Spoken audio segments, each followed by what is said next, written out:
Hello and welcome, ladies and gentlemen, to another episode of the Weeb Weekly. I am your host, Nixie Comedy, on TikTok, NCHammer23 on YouTube and Twitch, and I am joined by the This Week Breaking It Down, Jose. For those of you watching in the video medium, Jose, how we doing? We're doing good. We're doing good. It's been a very eventful couple of days. Really excited to see y'all and talk to y'all again. Because it's going to be a bangin'. Mizu, how have you been, my friend? I'm doing very well. I'm definitely excited for the stuff we're going to be talking about, especially in the Marvel department. And that is mostly what we're going to be talking about today is going to be a lot of Marvel. And then I guess some Marvel people kind of made a movie. Well, actually, two Marvel people made a movie that we'll be covering later, but we'll get to that in a second. Most of what this episode is going to be about, though, is the Disney Plus Day, where we got a lot of, I guess you could say, teaser trailers, looks into the future of what our Disney TV sphere is going to look like. And we got a lot of announcements, not so many trailers, kind of just flashings of names, I guess. But that's fine. So what did you guys think of it? What are you guys excited for? What's top of your list? What's getting you to re-up that Disney Plus subscription? I have to say the first Disney Plus Day, which was last year.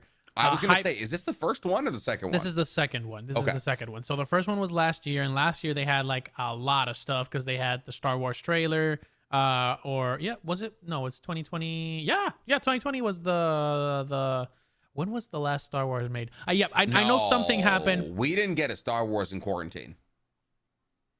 No. So Last Jedi? Or last Sky? I'm thinking. Okay, no. So we had 2019. We had stuff for the Mandalorian. I'm sorry. So the last year I feel like had a lot more hype. This year was just like everybody was hoping to see the Kenobi trailer. I think that was like the big draw of this year. And spoiler alert, we didn't get shit related to Kenobi. Not even a teaser. We did get some snippets of the training. We got a snippet of Ewan McGregor talking about coming back to reprise the role, which is always fun. It's always good. But I mean, Hayden didn't talk. We didn't even get like a preview of what he's going to look like. We just got the concept art and that. But on the Marvel side, we were very, very, very well fed. So I would say as an overall, probably like an 8 out of 10 in terms of execution. What do you think, Mizu? Okay.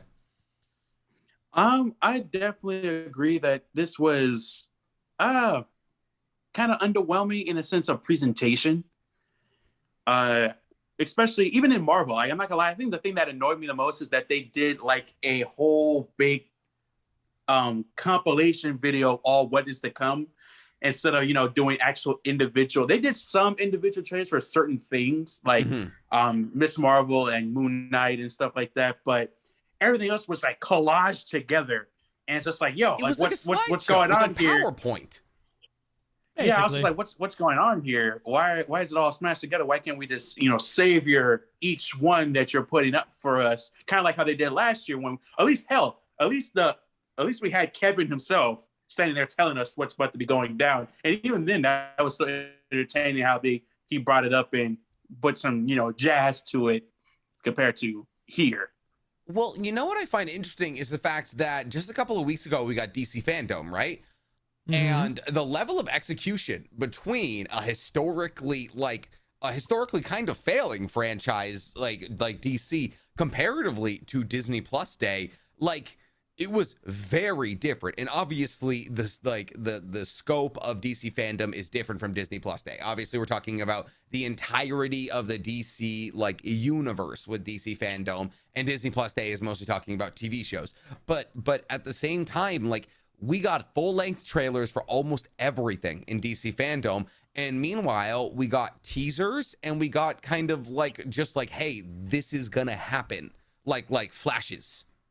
Yeah, I think they were mostly just setting us up for next year. Next year, I think, is going to be huge. I think next year is going to be probably a little bit better in terms of execution because of everything that's coming. Specifically with all the delays that have been happening. I think it's going to be pretty much a what's it called, a given that it's going to be a little bit better. I would say yes, DC fandom was a little bit more satisfying, at least on the content side. Also longer though. Yes, but that is another thing, right? DC fandom was almost too long. It was like 4.5 hours.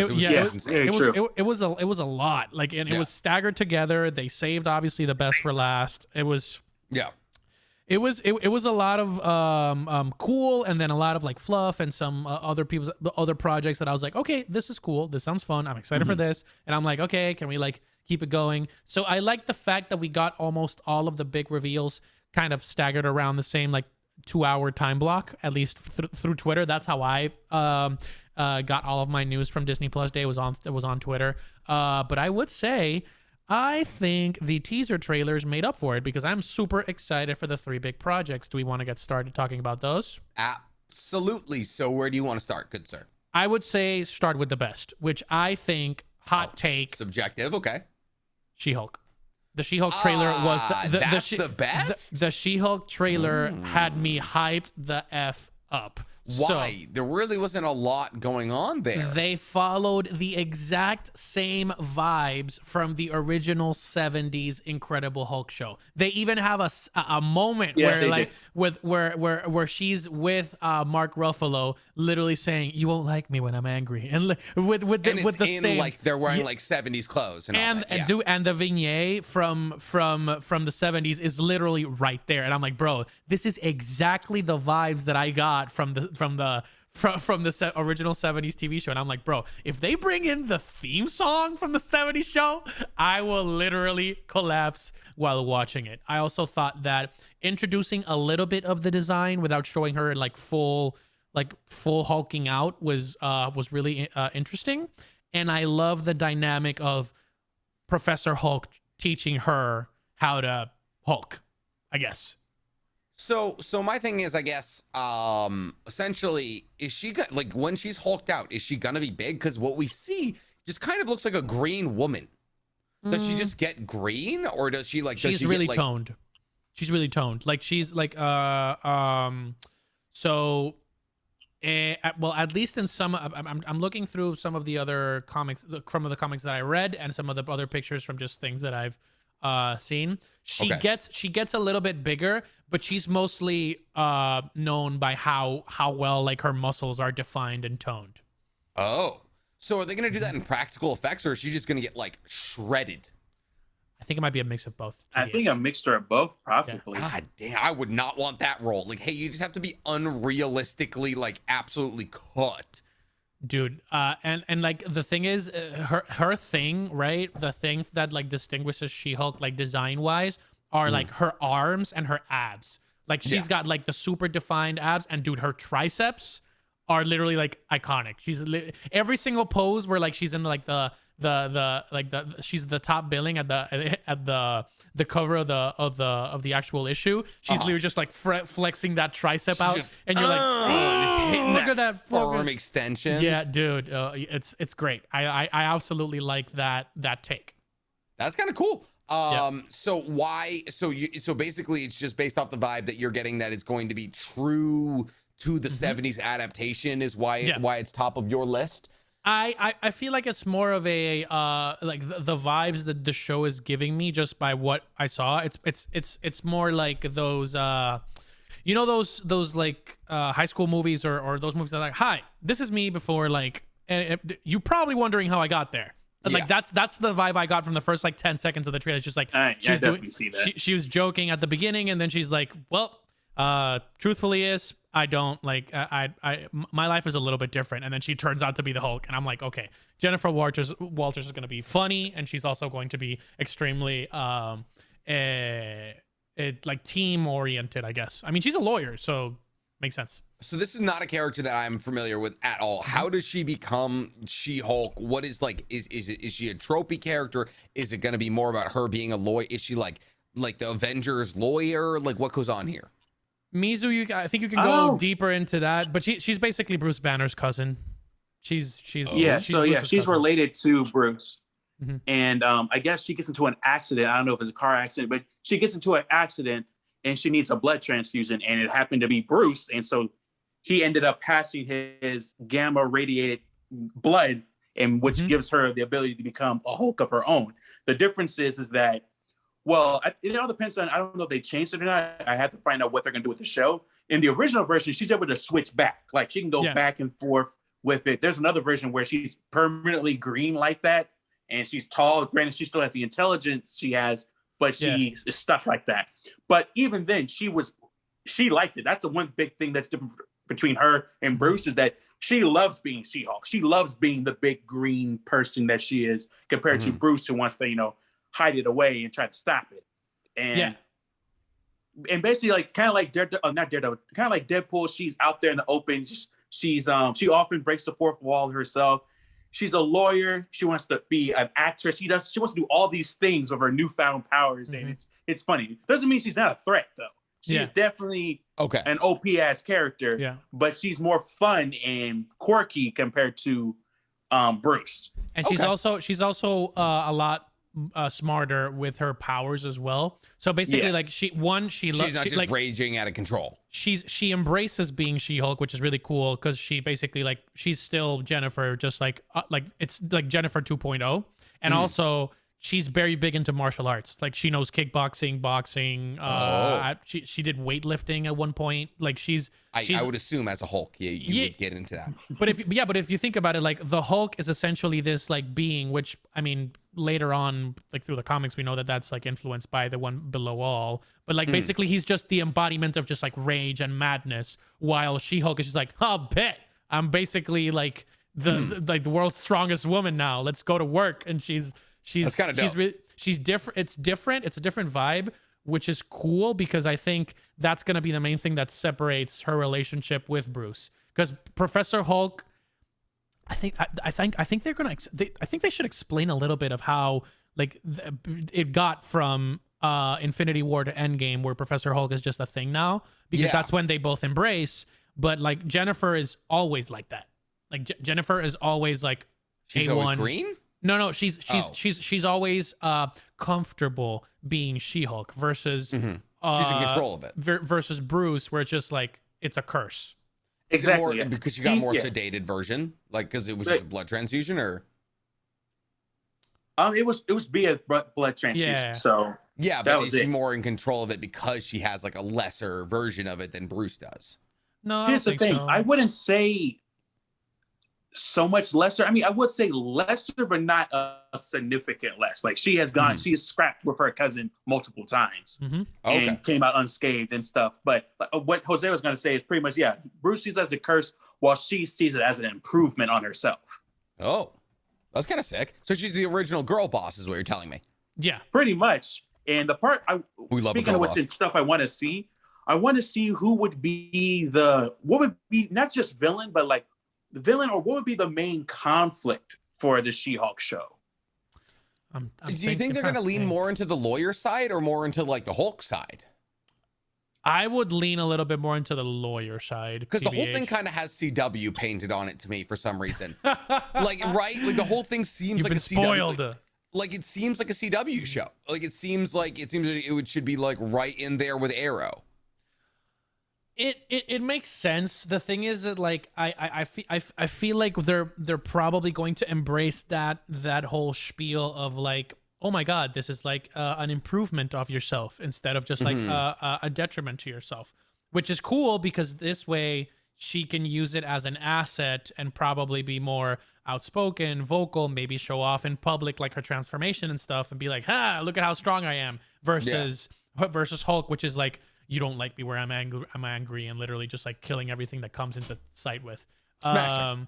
Hulk smash. But in this case, she can do it in a suit, because she's done that before. She's literally, like, met the Avengers in a full-on pink suit, so it's pretty dope. The epitome of a girl boss. Funny thing is, exactly, and the funny thing is, a lot of people actually, like, the people that the regular Joes of the MCU world, or the Marvel world, actually like her. Like, genuinely, like, oh yeah, they're fans of her. She's a superstar to the people. So that's why I saw a little snippet of her in, like, a dress walking down, like, a red carpet. So it just shows that the public really likes her a lot. So she's just winning. Yeah, she's a walking W. Definitely. But one thing I don't think would be criminal if they didn't have Daredevil in it, though. Well, if he doesn't make an appearance in there, like, oh yeah, a lawyer. Yeah, for sure. That would be kind of cool. Like if he would be, is she a prosecutor or a defender? That's the real question. Because Matt Murdock is a defense lawyer. He's a defender. Defender. Is she a prosecutor? They could have like a little lawyer off. They could. Maybe. Most girl bosses are prosecutors, if we're being real. That's the girl boss position. Funny enough that you mentioned that there is a comic where she does get involved in a law, like a court case involving Daredevil with Captain America. Very weird story, but like Captain America's on trial and the person helping out Captain America is Daredevil while She-Hulk is going against him. No, she's not. She's not. She is a defense lawyer. Because remember what Red Panda, the Panda Red, told us in our Patreon episode. By the way, go ahead and we have an incredible episode that just is on our Patreon right now. We talked to the Panda Red about the Eternals and about what superpowers we would want to have. If you guys want more of our voices, the Patreon, $5 a month, and you get 2 extra podcasts a month. And we just completed our first ever monthly call with our Jonings and our tunings, which was awesome. We talked about Spider-Man No Way Home trailers, leaks, these kinds of things. Had a lot of fun. She defended Star Fox. Mm-hmm. And in his sexual assault trial. Yeah, the Panda Red told us that. So he is the defense, or she is the defense lawyer. So they unfortunately they'd be on the same side. Maybe they could team up. One thing that I was gonna say is that they weren't, which is weird. Yeah. Okay, that makes sense. I was gonna say that we have more context into the show now that the actual Disney Plus thing. I did some digging earlier. So 2 big things. So the head writer for the show was a writer for Rick and Morty. She wrote the Pickle Rick episode. So she wrote an Emmy-winning episode. Pickle Rick episode she won an Emmy. Yeah, it's one of the best episodes of TV ever. Ever, bro. I mean, I guess it's been ruined for me. I know it's this. That's why. Okay, lovely. And the director, shattering. The director, Kat Koiro, who's directing the bulk of the episodes, is also has also directed episodes of Modern Family and Brooklyn Nine-Nine. So so this is definitely like comedy, like nuanced comedy style vibes that I'm getting from this. But with like deep psychological undertones. Yeah, and obviously like the Marvel stuff, but when you get this is controversial, but like not really controversial, but like unlike what we saw from the writing, I would say, for the second Wonder Woman film, this is going to be like very much like She-Hulk is going to be a baddie. She's going to be a win. You thought shitting on Wonder Woman 1984 was controversial? The writing, at least, because I thought that was controversial. The critically panned, universally despised 1984. That's the thing. Some people did like it. I personally really. There are some people who did like it. Kristen Wiig plays a furry that attacks Gal Gadot in one of the worst CGI fights of all. Oh my God, it was so bad. I am a DC person. I defend it, and it's the worst thing they've ever done. No, I would rather watch Suicide Squad, the first one, 3 times over than 19. Single. It is a bad. I didn't even really like the first Wonder Woman, if we're being entirely real. Oh. Okay, we're getting into this. We're going into this. Why did Ares look like a substitute teacher? He is the literal he's god a Greek of war. God. He can transform. He can look like anybody. If Zeus why can do did he transform to look like a substitute teacher? That's my thing. Is you're the god of war. Have muscles. I mean, he's trying to blend in. He's trying to blend in with society. Okay, move to Muscle Beach. And just work out for the rest of your life. You are Ares, the god of. Come on. Sometimes. But he's playing the game because war is not just about mindless violence. War is a chess game. He was trying to think ahead. Is mightier than the sword. Is that what you're doing to me right now? No, it's a chess game. Ares is not blind. I try to bring civil discourse to this medium, and sometimes things just go you're the civil one. Spins out of control because but yes, I would say this this is going to be very, very much a character study, I think, of Jennifer Walters. So that's why I thought that it was the best. But thinking forward, right, we also have another amazing trailer that we got, which was the Moon Knight teaser trailer. Oscar Isaac really he cannot fucking miss this year. Oh, he's not missing. He's not missing. I can't remember someone who's on a run like Oscar Isaac is on this year. Like obviously not just this year. He's been running on all cylinders for like a decade. So I mean, was he in Narcos? He was in Ex Machina. He was in Star Wars. He was in Ex Machina. He was in Star Wars. In Star Wars. Yes, he did Dune. He's doing this Moon Knight. He is Oscar Isaac? Yeah. Oscar Isaac, yeah. He is also Spider-Man 2099 in the Spider-Verse. He's also O'Hara Adams in the Addams Family. Yes, Eric O'Hara, Miguel O'Hara. Sorry, he's the voice of Miguel O'Hara in the Spider-Verse. So like he's in literally Triple Frontier as well. Yeah, Great movie. He don't miss, bro. He don't miss. Like Oscar Isaac don't miss. Yeah. So we got a little teaser episode, a little teaser trailer for it, and essentially it just looks like he is raw, uncut, insane. Basically we get it's him kind of having dissociative personality. Disorder. And it's kind of him in a mental asylum. It looks like he's beating up someone's body, and we see the suit and we see him jump like across a building. Not a lot of like Batman, but not a lot of like this is how he's going to get his power gets teased. So like I said, this is one of the things that I'm kind of looking forward to, only because I wouldn't say I don't know about Moon Knight, but I just don't get him. I don't get the character. A lot of people, and there's a lot of people, especially in the comic book community, who really like this character a lot. It's one of those, I call them underground characters. These are characters in the MC or DC comics who are not as well known as like Batman, Spider-Man, but there's a lot of people who like these characters who are just kind of like under the radar, and Moon Knight's one of them, one of the biggest ones in the underground crew, I would say. And a lot of people talk about him, a lot of people love his character, and I tried my best to get into it, and I'm just still like confused. So I'm hoping that this show helps me out, make him understand his character, because it's pretty much that, like you said, he has dissociative identity disorder and DID. Yep, DID. And one of his, I guess, main personalities is that he was like a mercenary, or he did some stuff for like the government. He ends up in Egypt. A plan goes wrong. His mercenary friends turn against him and end up killing him or near death. And he happens to be near a statue of the moon, Egyptian god of the moon, Khonshu. Yeah. And basically the guy's just like, hey, I can help you.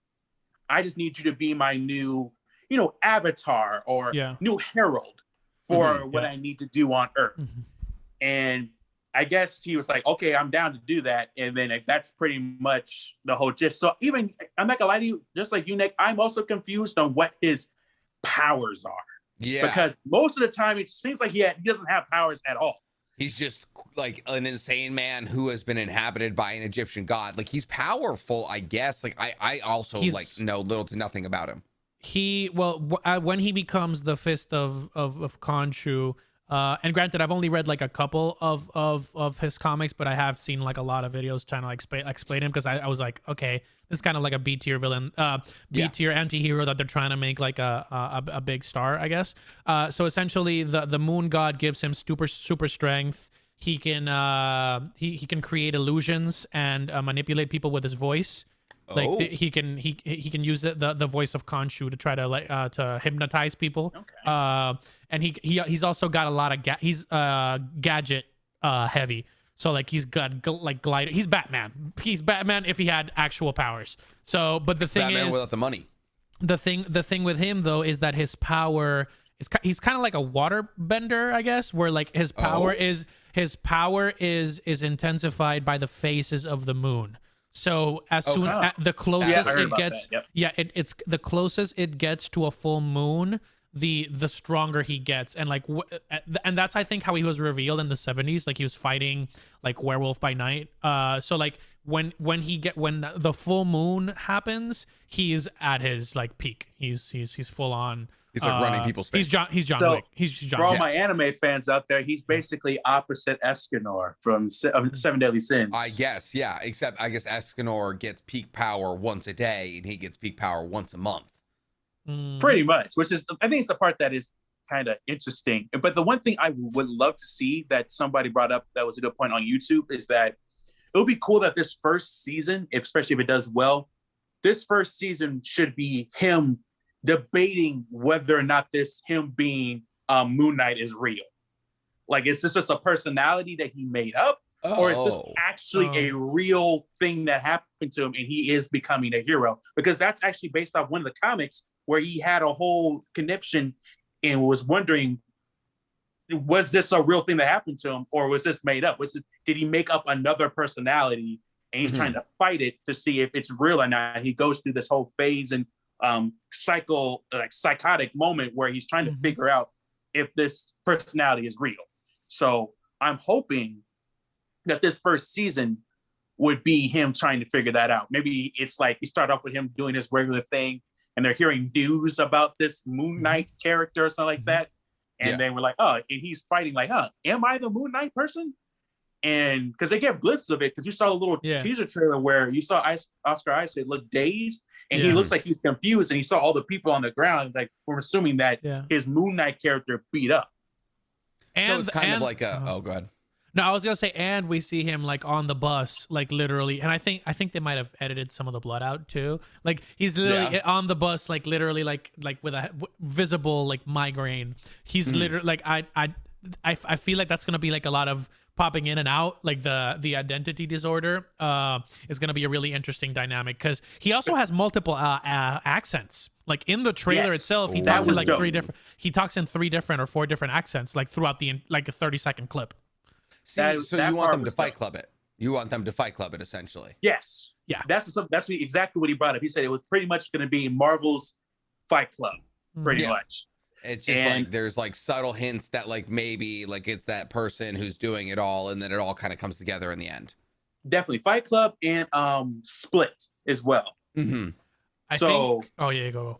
I was going to say that because he has right now, or maybe in the comics, I believe he has 5, but like. He has 4 main personalities. One is the one we saw that's all shrieking because he plays one that's a taxi driver pretty much, who's kind of like an underground. He knows the ways of the road and talks to people. He knows the streets pretty much kind of guy. Then you got the his, I believe, main one, which is where he was a mercenary. He did mercenary work, military work. Then you got the other one, which would be, I believe, just Moon Knight.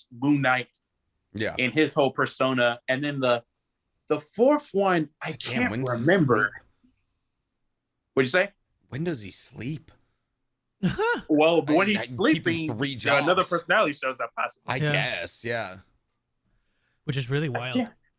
I can't really think of the 4th one though, but there's another personality he has. The biggest opportunity that I see here, if I'm being perfectly honest with you guys, is the mythology aspect. And I'm being straight up. Because like introduce like Egyptian gods. Because like, for example, they're already introducing the Greek gods in Thor, Love and Thunder because we have Russell Crowe playing Zeus, which is huge because I did not know that actually. The Olympians are in Marvel and they're super overpowered. Ripped?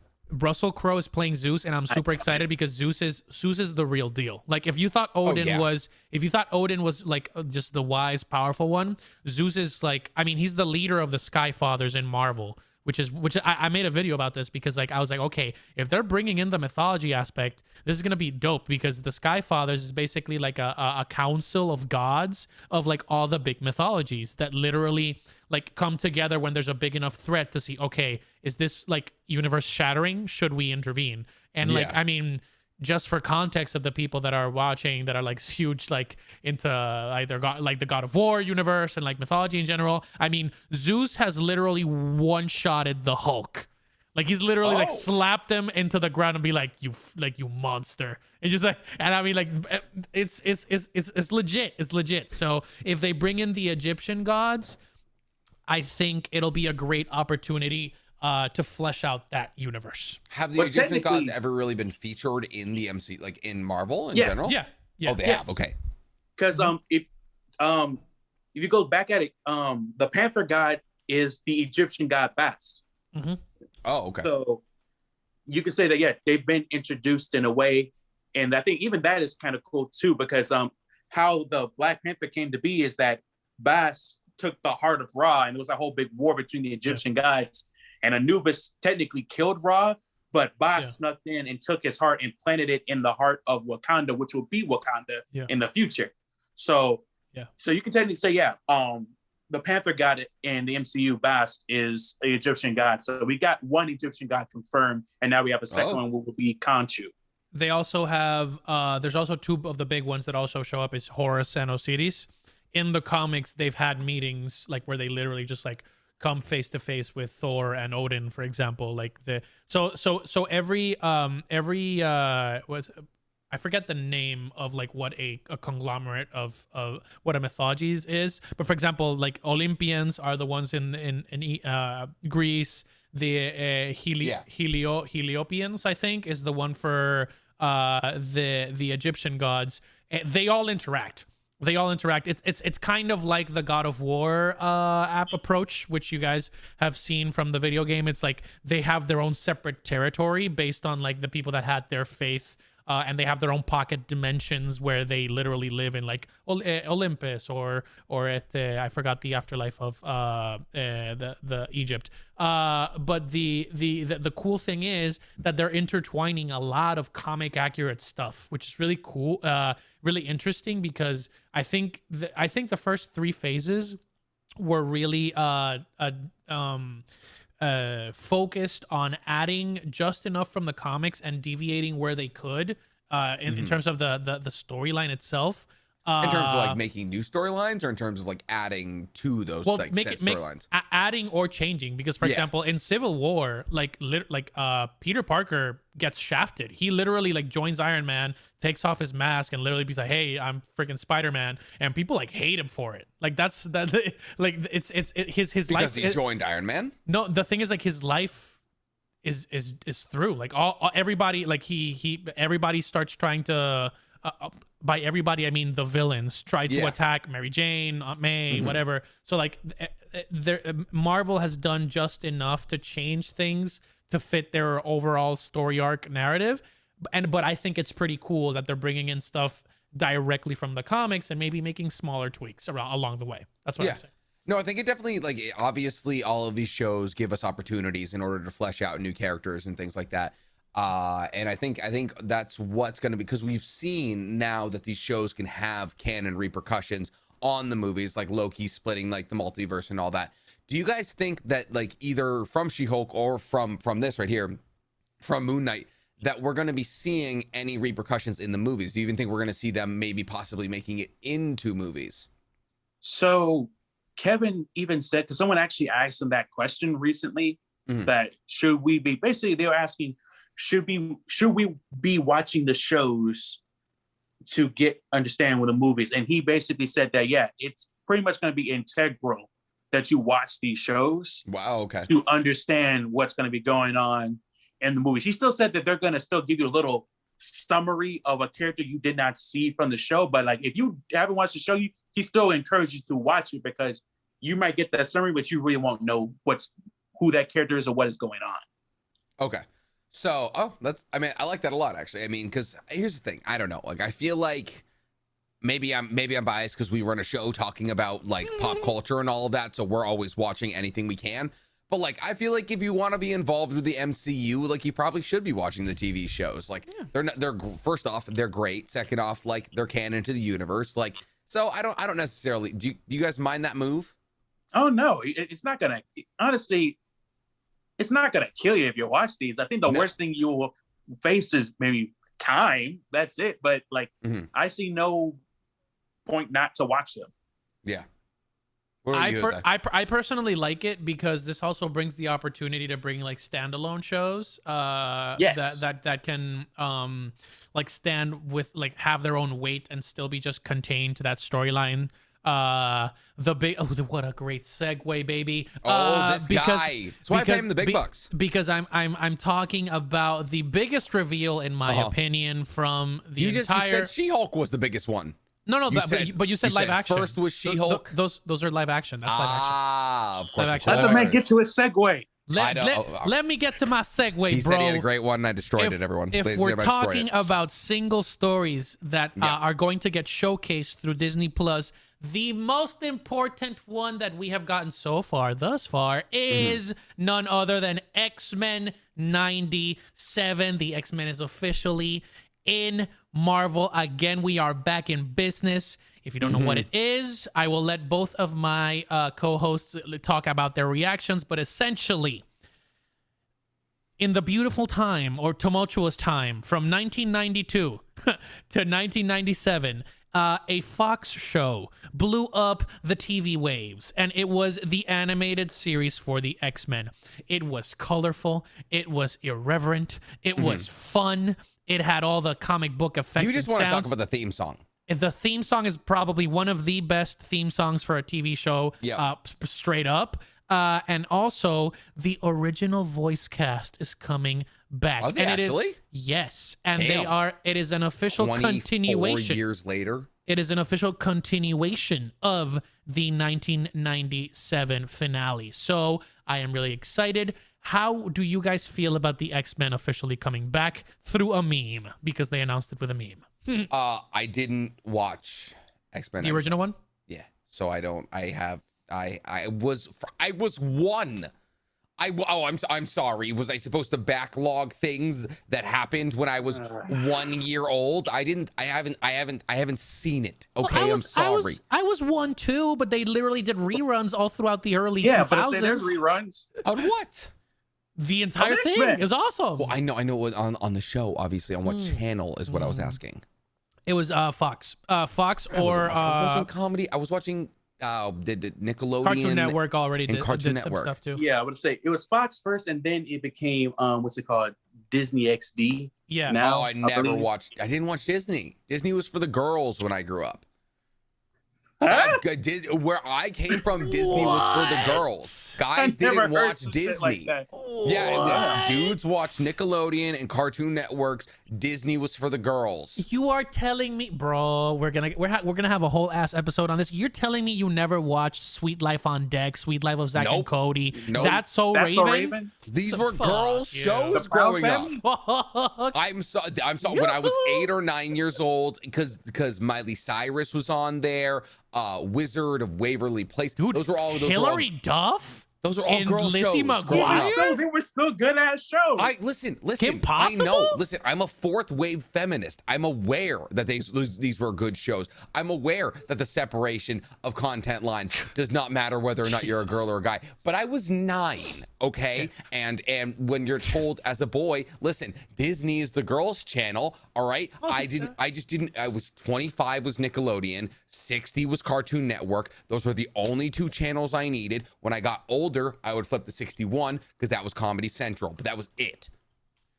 That's crazy. So no, I never watched Sweet Life of Zack and Cody. I never watched. What was the Miley Cyrus one? Hannah Montana, bro. Never watched any of that. No, I didn't need it. That's crazy. That's crazy. I was too busy being cultured by Ed, and Eddie. And Fairly Odd Parents and Jimmy Neutron. But dude, these were also really good. Let's get back to the fucking point. There's only so much time to watch daytime television. Let's get back to the point. Do you like the X-Men animated series being the first wave of the X-Men in the Marvel sphere?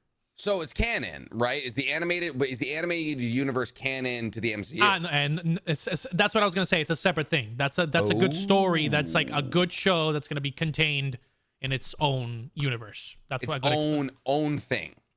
Yeah, it's just a continuation of the show. Them testing the water. It's a little dip of the toe. It's a little what if? You know, little what if we did add like Season the 2. yeah, it's like, ooh, there's this whole list of characters that we could maybe add if this show did well. So go ahead and please watch it, because if it gets a good critical reception, we'll probably get them in the we're probably gonna get them in the MCU anyways. But still, I'm excited. Like, it's cool. Obviously you're more excited than I am because you have like child connections to it. So how about you tell me what you're excited about, and I'll build my opinion off that. Mizu, you can go first. Oh, so since Nick is not going to provide the hype that Jose is looking for, I'll provide it for you by doing this real quick. To show you my excitement. Oh, please. For those of you not watching this, Mizu has now pulled out a Storm figurine. If you're watching this from the YouTube, you can see that I am holding a iconic version of the Queen herself, Aurora, aka Storm, from the Uncanny X-Men. She looks good. Still in the box. Still in the box. Still in the box. It's collectible. All of mine. Every single one of my figurines instantly out of the box. I'm not trying to resell them. Who cares? Dude, I am so excited. Absolutely hyped for this, because just like Jose, I watched this. I grew up watching this. This was my first. Actually, funny enough, this show and the 90s Iron Man show were the two things that actually introduced me to Marvel itself. So I was like, oh, what is this? What's this? Who is this yellow guy with the claws on his knuckles? Yeah. Who is this woman with white hair controlling the weather? Lightning bolts and all that. So, but yes, I am so hyped for this, and I am definitely hyped to the fact that it's a continuation from the original show.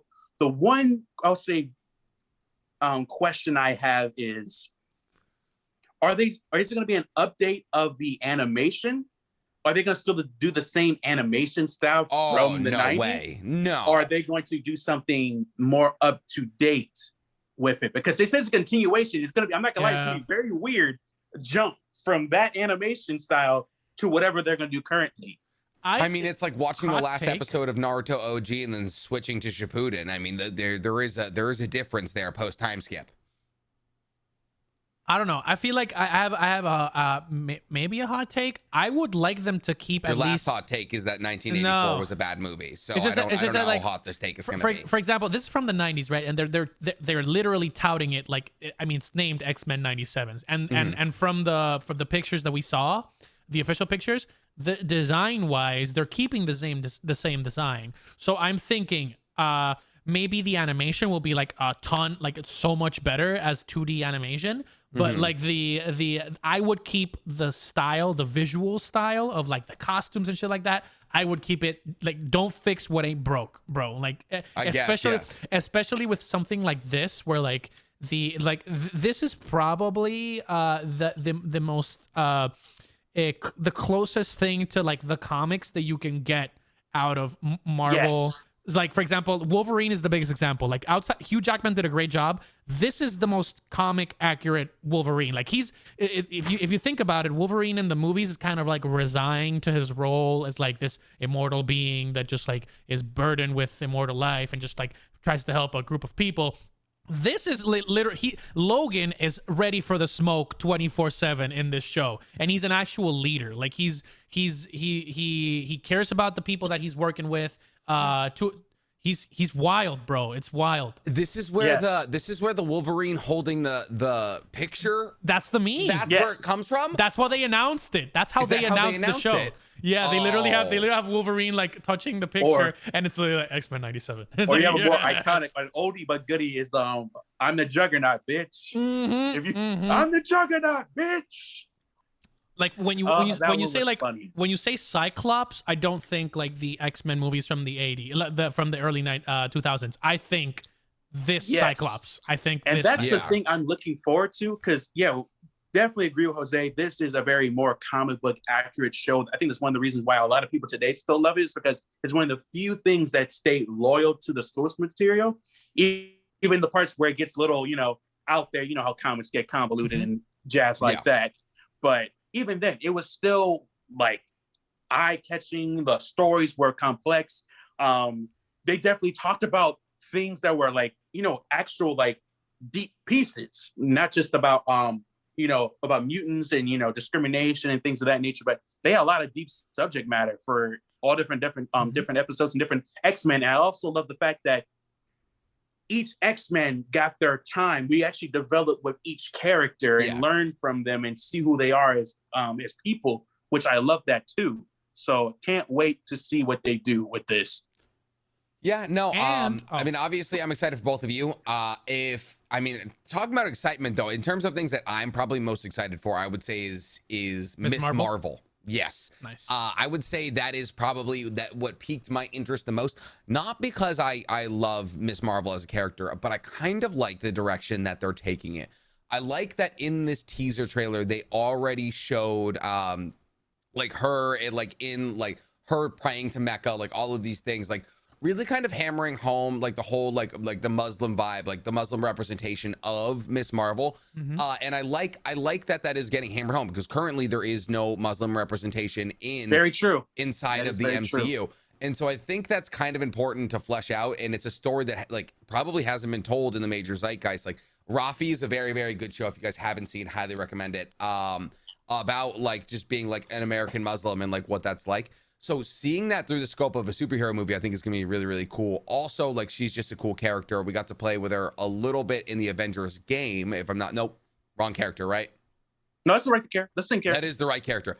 So we got a little bit in the Avengers game, but outside of that, really excited for it. Not a huge amount. Like, obviously she has the Captain Marvel outfit on, which is kind of funny, considering like the crossover there. But outside of that, like, I mean, what did you guys see in the trailer? What are you looking forward to? Go Mizu. I think the side note that mostly intrigues me, which is when we saw her fangirling, looks like she was going to a convention, and we know they're showing a little parade thing or like a statue-esque light up thing of Captain Marvel herself. And it made me ask this question to my wife, like, how did the Avengers get this popular? Like, how does the public like know them like that? Besides, like, their whole attack on New York and stuff like that. But I just found it interesting that there's like a lot of the public themselves have no like big opinion about the Avengers or these characters. And especially like Captain Marvel, which was weird to me, is that Captain Marvel, besides like the 90s, has virtually no like place in modern times Earth. Because she's always busy. She's always saving other planets. So I just find it funny when she finds the time to come back and like, be on Earth. Besides, they did a little bit of it in What If, or same thing, like, the whole scene in Endgame when we see Professor Hulk and those two kids come up to him saying, "We want a picture with you," say green. Like, my whole thing is we never really got to see the public perception of the heroes. I get that. So it just made me think, like, how did we get here with the public being super accepting of the Avengers and all the heroes that are coming in? But that was just my side note that just made me think about it a little bit. But overall, I'm definitely excited. The one thing I'm definitely curious about, which is the controversial thing, is what are they going to do with her powers? Are they going to stick true to the source material and keep her stretchy mimic powers? Or are they actually like changing her whole thing? That's what the big thing, like that, and that's what affected me. Well, not affected me, like I am heavily affected by this. No. What stuck out to me the most is that they didn't show her powers that much or at all. No. Because like what's been said, it's that they're going back on that trend of they're going back on their original decision of making it energy based, because so essentially, for the people that don't really pay attention to like the ins and outs of the behind the scenes, I think we've covered this before in a previous. To you base level fans. No. But we've covered this in other digging in the trenches like us. No, we've covered it before in other podcasts, especially the Patreon episode, which you should definitely check out our Patreon. You can get 2 podcasts. Yep, because you get 2 extra podcasts a month. We have discussed the fact that they tried to separate, right, Miss Marvel's power set from that of another iconic stretchy superhero, Mr. Reed Richards, aka Mr. Fantastic, because they're both super stretchy, and they'll be like, oh, visually this is gonna take away from the same effect that like Reed has, and be like, okay, she's stronger than Reed, and like it's a lead and then a new character that they want to bring into light, colliding with each other power wise. So they initially made concept art and based on her powers being energy based. And people were really mad, and rightfully so. What does energy based mean, though? Meaning that it's like a projection. Like, imagine Green Lantern. It's bungee gum. You haven't seen Hunter x Hunter. Yeah, you haven't seen Hunter x Hunter. It's bungee gum. Okay, yeah, bet. So sure. Yeah. I mean, sure. It's bungee gum adjacent. Okay, Green Lantern is a good. So essentially, it would be like she can project a hand. A projection of her hand, or a projection of like stretching out her hand and grabbing something instead of actually doing it with her own limbs. So I think it's a good choice to go to the original design. I think so. Yeah, I would say here's the thing, and at first I understood the argument. Oh yeah, you don't want it to be similar to Mr. Fantastic, but let's be honest. If we're gonna keep continuing with the MCU, you're gonna run into similar characters with similar powers. I mean, they're gonna have like how many super soldier or super soldier-esque characters we already have right now in the America, MCU? Winter Soldier, U.S. Agent. Like also like how many telekinetics do we have? Druid just got introduced from the Eternals. Now, like if you're doing the X-Men, I'm assuming Gray, Professor X is going to get in there. Yeah. Hell, I'm not gonna lie. You can even make an argument if you don't know him very well that you would think from just a first glance that Black Panther's powers is pretty much making him a super soldier. Unless you know more about his powers, but from the first glance, yeah, he's pretty much a super soldier. Also, fucking Natasha's dad. Natasha's dad. Oh yeah, the Red Guardian. Yep. Red Guardian. Yeah. There's a lot of super soldiers out there. Like we've done this trope. We can have two people who can stretch. That's not no one's gonna mix up Reed Richards and what's her name? Miss Marvel. Kamala Harris. No one's gonna mix up Reed Richards and Kamala Harris. They do not look the same, even though they both stretch. It's really not that big of a deal. I mean, outside of that, though, I don't think. I mean, do you guys have anything else? Oh, I was gonna say because if we're talking about characters with similar powers, I think the one thing that I'm looking forward to is the show that they didn't show any like trailer for, but we just got the namesake is Echo. And a lot of people were asking the question of what is Echo? What is going on with this? I asked this today in our Discord call because I still am not entirely sure. So I'm glad you guys asked because I've been taking the entire day to try to learn who this character was because I did not know at first either. So Echo is pretty much, damn, I forgot her real name, but pretty much she has similar powers to Taskmaster, the ability to photographically mimic anybody's skills and things of that nature and instantly figure it out herself. And they're worried about Miss Marvel? Like Taskmaster is canon to that. God damn it. Exactly. That's what I'm saying, because now we have basically a second Taskmaster, but I think the difference is, I don't know how they're going to do it in the show, but maybe I'm leaning towards the fact that hers is going to be more organic compared to Taskmaster and Black Widow, who was, connected to a chip and gave her the ability to, mimic people's, skills. But with this one, I'm assuming it's going to be more organic. It's something that she's going to be born with. But anyway, she pretty much is a Native American woman. She's from the Cheyenne Nation, which is located in Mid-America. And she grew up on the Cheyenne Nation reservation, but she found out that her father was a gangster, and he used to run as a partner to Kingpin. Oh. However, but here's never the got plot murdered. twist That's here. Impressive. Exactly, but here's the plot twist here. So of course they have had a relationship together for a while until Kingpin being Kingpin killed him. God damn it. Called it. Murdered him. I literally called it. Murdered him, and he made it before he died to his daughter, and before you could tell him what happened to him, he tried to touch her, say everything's going to be okay, and he left this bloody handprint on her face, which is part of her costume now. This handprint on her face. Does she like re-get her father's hand and just like it's like his bloody hand. He put his bloody hand on her face, and of course, not traumatic at all to a child, but she didn't know what happened. I want to touch you. Exactly, but she didn't know what happened to her father. So Kingpin, took it upon himself, feeling guilty for what he did, took her in as his own child. And he pretty much raised her. He gave her all the best things. She went to the best schools. And during those times she was in the best schools, she discovered her ability. One of the times that she saw her piano teacher do a song, and she was able to learn that song within the hour of hearing it. That's very impressive. Exactly. But at first, Kingpin thought it was like a disability, so he put her in the best like disability schools that he could. Yeah, it's very weird. But it's like, oh no, she's learning too fast. Must be disabled. How does that? I guess so. Weird connection. I guess so. But she goes to those schools. She gets good at it, and she ends up working for Kingpin as like his top, like kind of assassin type character, because Kingpin lies to her, telling her that the person who killed her father was Daredevil. Daredevil was the one who killed your father. He's the one who killed your pop. And of course, she goes on this revenge spree. Great move on his part, though. Great move on his part. Oh, yes, hey, definitely. Because here's what she did. The child prodigy you just adopted from the person you murdered. Yeah, just like load that gun and shoot it at someone else.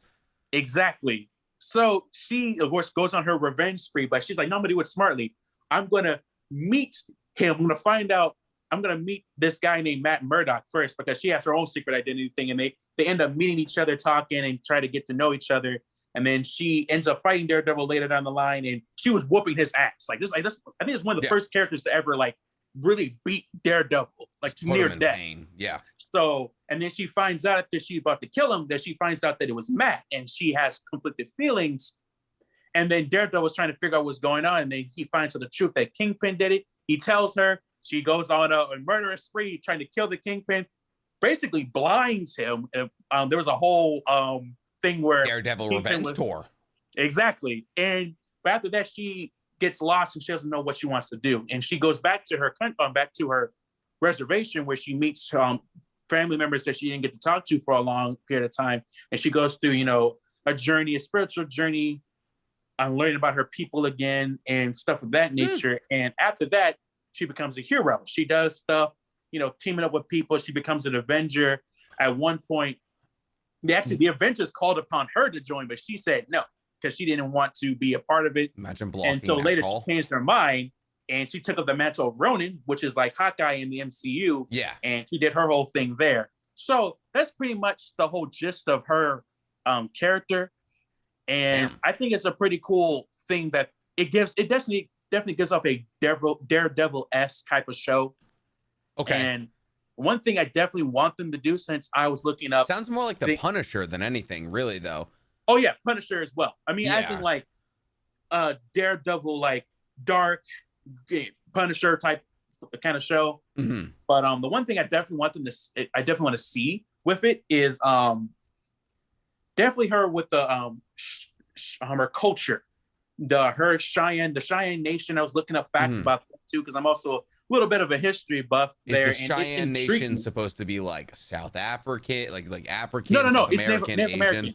Okay, No, it's Native American. Oh, it's Native American. Okay, cool. Yeah, Native American in the Midwest, Wyoming, the Great Lakes, pretty much. Oh shit. Okay. And their culture, the culture is freaking amazing, and I hope that they play into that, because they actually have some cool warrior-esque societies. There's these things called the dog soldiers, these guerrilla type soldiers that work within the warrior class of the Cheyenne Nation, and she is a part of it. This is also the same nation that fought against Custer in history and stuff like that. Oh yeah, and there's a lot of iconic great Native American historical figures who come from the Cheyenne Nation. That's really cool. So I definitely would love to see how they do this. And it seems like we're getting a soft reboot of Daredevil, so we might get Daredevil again. It's been confirmed that Kingpin is going to be in Hawkeye. So it all connects when I'm seeing with Echo. You're like with the red lines. They're all coming together. Everything will correlate. That's really cool. So we think we're going to get a darker kind of like more like revenge tour kind of show out of it. Obviously we didn't get a teaser trailer or anything like that. But I mean, that's cool. She sounds like a really interesting character. I'm kind of stoked for that. I mean, that's probably pretty far out though. I mean, especially with now that we're talking about like these live act, is that going to be live action or is it going to be animated? Live action. Okay. Now that we're talking about these live action like shows that we haven't even gotten teaser trailers for, Jose, do you know like when are we looking at these? So most of the things that we're seeing is 2023 and beyond, 2020, late 2022 or 2023 and beyond. So I think this is a perfect opportunity to do our buy or sell before we get into the stack 'em up. All of those things. Yeah. Oh, we didn't even do our stack 'em up. Yeah, we'll save that for near the end because we have to talk about the Spider-Man news at the end. We'll end with a punch. Mm-hmm. So I'll say first thing to you. But it's gonna be the biggest movie of the year. So oh yeah. Agatha House of Harkness. So it's gonna be it was announced in October, but it is a dark comedy starring Catherine Hahn and reprising her role as the evil witch. Who do you what do you guys? It's all sell. Don't fucking don't tell me all sell. Oh shit. Okay. No. Fire sale. Okay, fire sale. Listen. I kind of liked I kind of liked the Black Widow, not Black Widow. Help me out here. WandaVision? Yeah, I kind of liked WandaVision. It was my least favorite. I don't know why, but I went Black Widow. I kind of liked that. It was like my least favorite of those TV shows. The sitcom aspect was kind of lost on me. Obviously, the repercussions and like what it did for Ultron and all of that it made Ultron kind of a better movie. We've hammered that point home. I don't need this at all. Damn. I'm really hoping you weren't gonna say sell because I'm fucking buying, bro. Wow. I'm buying. Okay. I'm buying. Tell me why you're buying. Because I like the aspect of bringing in comedy in a non-cringy way. Because like some people like the Marvel style of humor. I am a really big fan of comedy, so I like the more edgy, dark comedy type of stuff. I was a big fan of Family Guy, Robot Chicken. A lot of the Adult Swim stuff. So I really like that. Yeah, but not real necessarily fringe. doesn't necessarily have to be like really dark, like super of course, offensive, I guess. But like for example, seeing this touted as a traditional dark comedy series, going off the heels of WandaVision that kind of delved into that witchcraft magic. I think this is the perfect opportunity to get there. And also this is like a straight line to like the really magical what's it called? It's called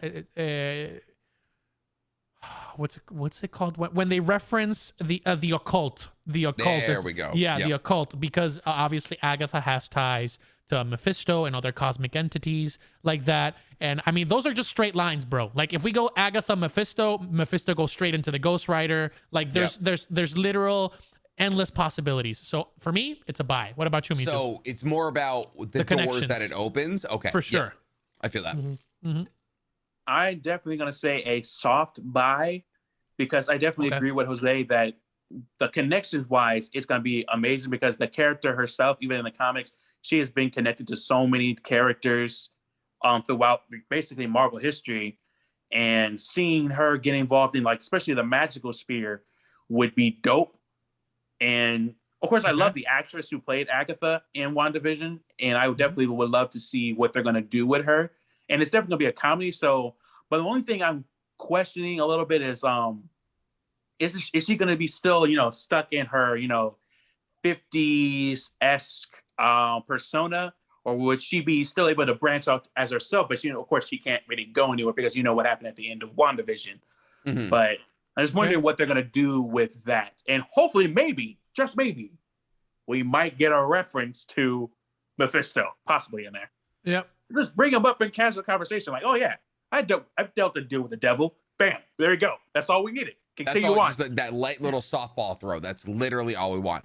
Okay, cool. So a soft buy, a hard buy, and a sell. Now we call that diversity. That is a differentiated marketplace. Ladies and gentlemen, what is next on our list, good sir? Ironheart, and I'm full on buying this, bro. Can someone explain to me what? All right, I'll let Mizu go into this. Okay, yeah. So Ironheart is pretty much a girl named Riri Williams, and she is pretty much a genius prodigy like Tony. And okay. To the point where she was able to, in her debut comic, she was able to get scraps of junkyard parts and was able to mimic the Iron Man armor. I'm looking at it right now. Yeah, okay. So, and that was her debut, and a lot of people were confused. Like, I believe, like, what was it, War Machine? All of them were like, "Yo, where's this Iron Man figure going around?" And this is around the time, funny enough, that Tony Stark died, and they were like, "What's going on with this Iron Man armor?" And they found out it was her, and they're like, "Oh, she's pretty smart. She didn't steal Tony's documents, blueprints, all like that. She just made it her own." Mm-hmm. And funny enough, she meets a very advanced AI of Tony that I guess like is very kind of conscious in a way. And he's just like, "Oh yeah, you are pretty skilled at you're pretty smart. And I can see myself through you in a good way. Not like the other way, but because Tony's an asshole." Mm-hmm. But and he's like, "I'm definitely going to like help you build upon your craft, and honestly, you have my blessing to be basically Iron Man." And she's just like, "I mean, I appreciate that, but I don't want to be Iron Man because it doesn't make sense to me. I'll just call myself Iron Heart." And she basically becomes the new Iron Man for a hot minute. And so, comic book logic, Tony comes back somehow. Naturally. And, she's on her own character. So that's pretty much Iron Heart. And I think that's going to be interesting, though, is that it all depends on when the Iron Heart show premieres, because I do know for a fact that she's confirmed to be in the Black Panther 2 movie. Mm-hmm. So, is she? Yeah. As like flying around in a suit of armor. We don't know. So here's the thing. In the comics, she debuted as like a high schooler around like Tom Holland's age. But going off of what I've been hearing from the movie of the background for Black Panther 2, Shuri's going to meet her in college. So we're thinking we're meeting an older Riri Williams. So I don't know. So basically we're getting an older version of her. We're going to meet a college version of her. And we'll just see from there what they're going to do. It's also going to piss a lot of people off because it's more LGBTQ representation, and I'm all here for it. Bro, she's lesbian. She is romantically intertwined with Vision's synthesoid daughter, bro. Vision's explain, please. Mizu, go ahead. Well, MCU genetics explained for me. This is MCU Maury.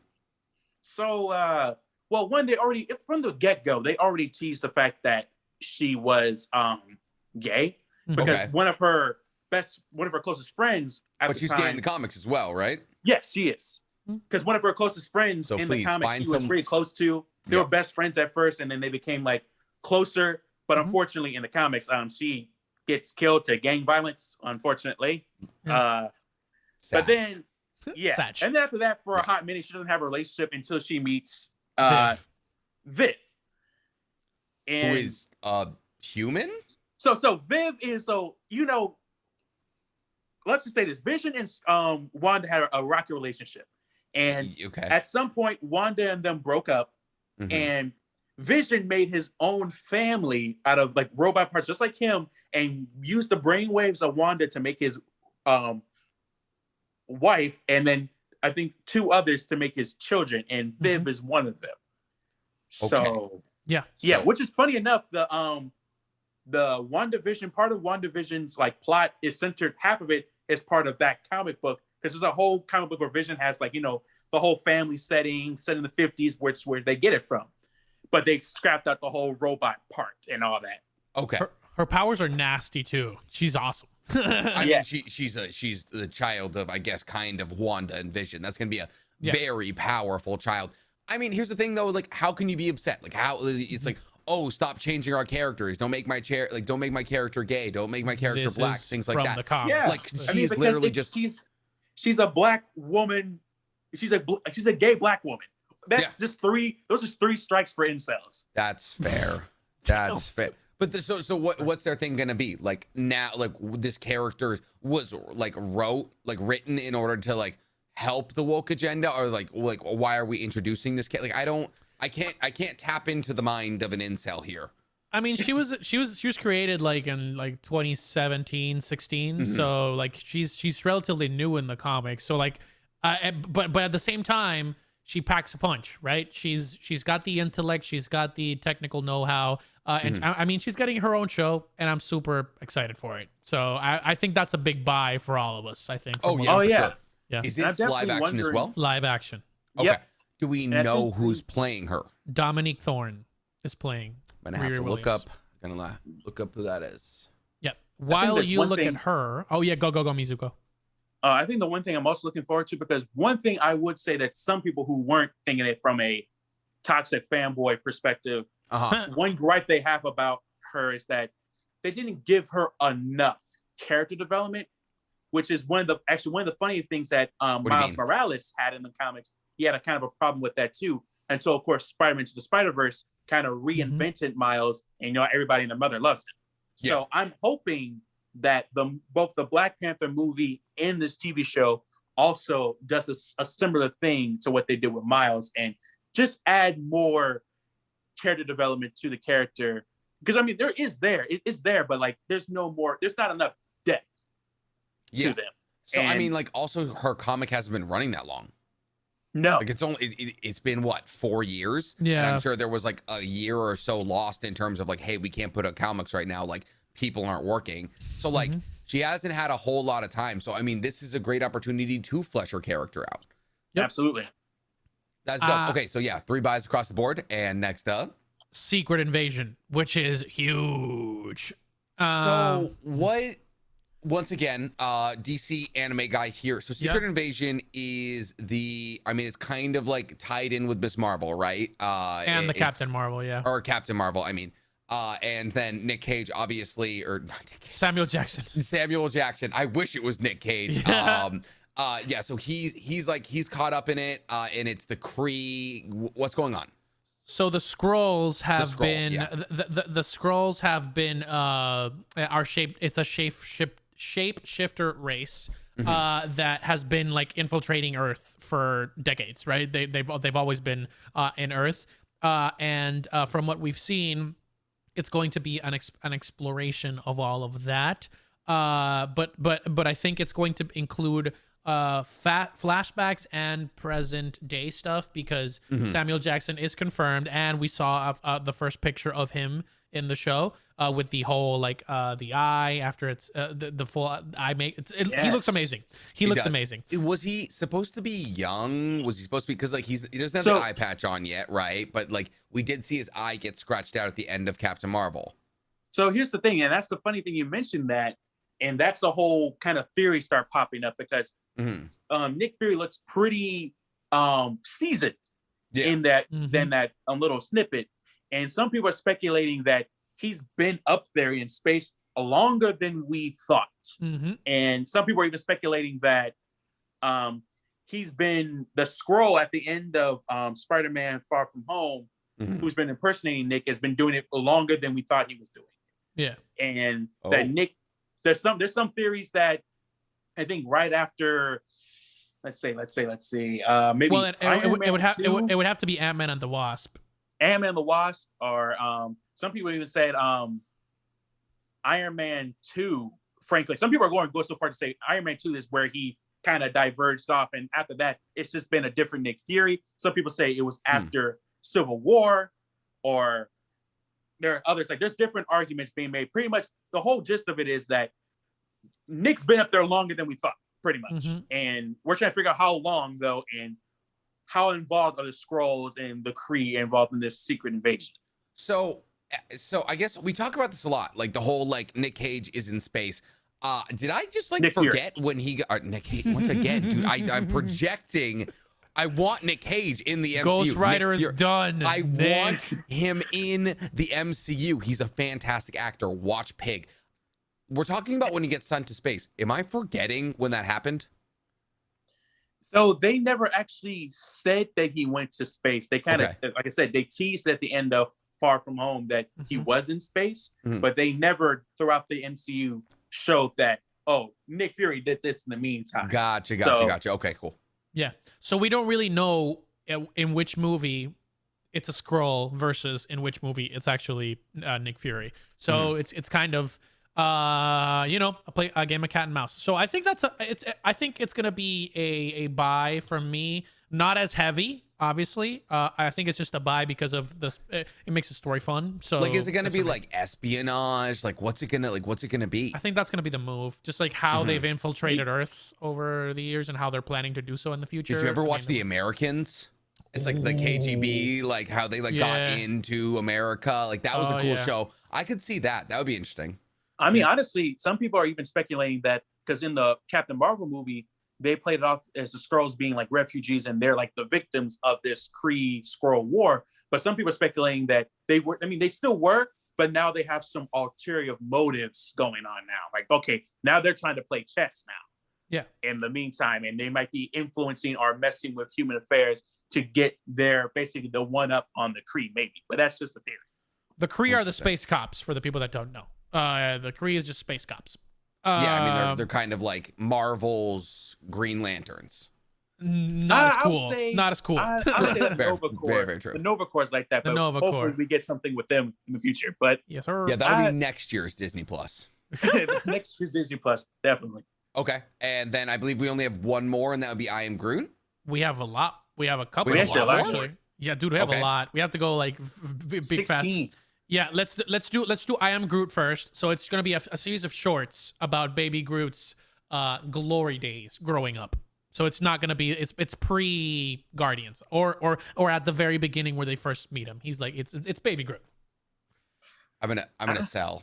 Yeah, it feels like an excuse to tell. Like it feels like an excuse to sell toys. Like that's kind of just it.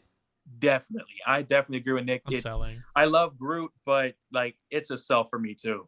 Cool. Dude. Speed round. Next one. Perfect. What If season 2 confirmed. So we had the logo. Obviously. Big buy, I think. Buy. Right? Absolutely. I mean, come on, and they said that they're gonna be this one's gonna be more Phase 4 focused too. Yes. So we're gonna be getting like divergent storylines from Phase 4 movies, essentially. Which is pretty much, yeah. Okay, cool. We talked about this.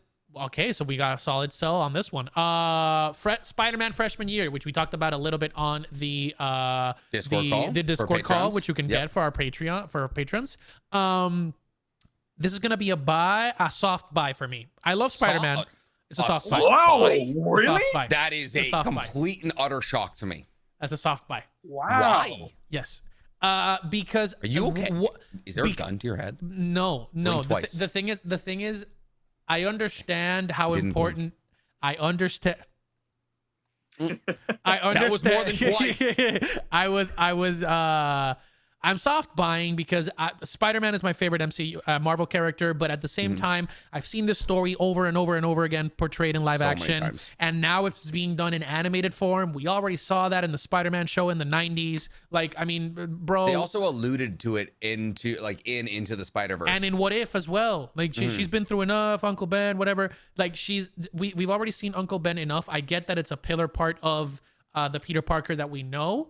But I feel like there's a lot more stories that we need to tell from a Spider-Man perspective that I honestly, I would have taken another show. Dude, if you would have told me this was like a Spider-Man and Deadpool, I would have fucking loved it. I mean... Oh, that would have been printing money. Dude, Deadpool loves Spider-Man more than he loves fucking Wolverine. I'm like, dude, that is the perfect... If you've seen the animated, the more recent animated Spider-Man shows... The relationship between him and Deadpool is just mwah. They're hilarious. Like absolutely. I don't need Tom Holland's origin story, fam. He's already about to face the Sinister Six. We already did two other people. Yeah, that's fair. That's very fair. That's funny that. Go ahead, Misa. Oh, I said that's funny that you because I'm so distraught by Jose's because I had a whole speech, everything ready on why I was gonna be like, here's why because I'm ready to say sell for me. Soft buy. And the reason why I say sell is because basically going off what Jose was saying, that yeah, we've seen this before. We don't need to rewatch, or even you said earlier before we even started the pod, Nick, saying that we don't need to see Uncle Ben die again. A man can only go through death so many times. It's the same thing with Batman's parents. Like every single time, I don't need to see Martha Wayne get like shot down for pearls. Like, I'm sorry, like you can only put certain people through it so many times. Yeah, and another point I want to drive home is that we already got enough of Spider-Man shows. I mean, we had the Spider-Man and Friends, we had the Spider-Man 90s show, we had Amazing Spider-Man, Spectacular Spider-Man, Ultimate Spider-Man when he went to the future. I forgot what that one was called, where he lands on a spaceship and he ends up into a futuristic alien world where there's similar villains that have the same stick as his villains back on Earth. Of course. There's that show. Hell, there's Ultimate Spider-Man. Newer one.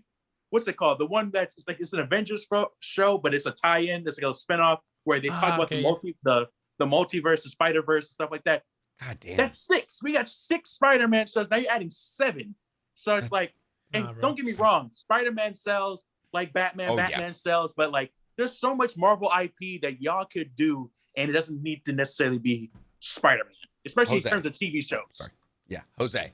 Oh no, I was literally just pointing at Spider-Man right here, being like, gotcha. But I was gonna say, bro, give me the Ghost Rider. Give me the Ghost Rider. Give me a show about the Ghost Rider. Give me the Punisher season 3. Yes, yep. I want that. So yeah, it's a soft I'm buy. also selling. Yeah. Also sell. Okay, bet. So we go. Speaking of continuations, we're getting Marvel Zombies, which is the big one. Marvel Zombies is having its own animated series. We don't know if it's a direct adaptation of the comic or the exploration of the episode that we saw on What If, which was hugely popular.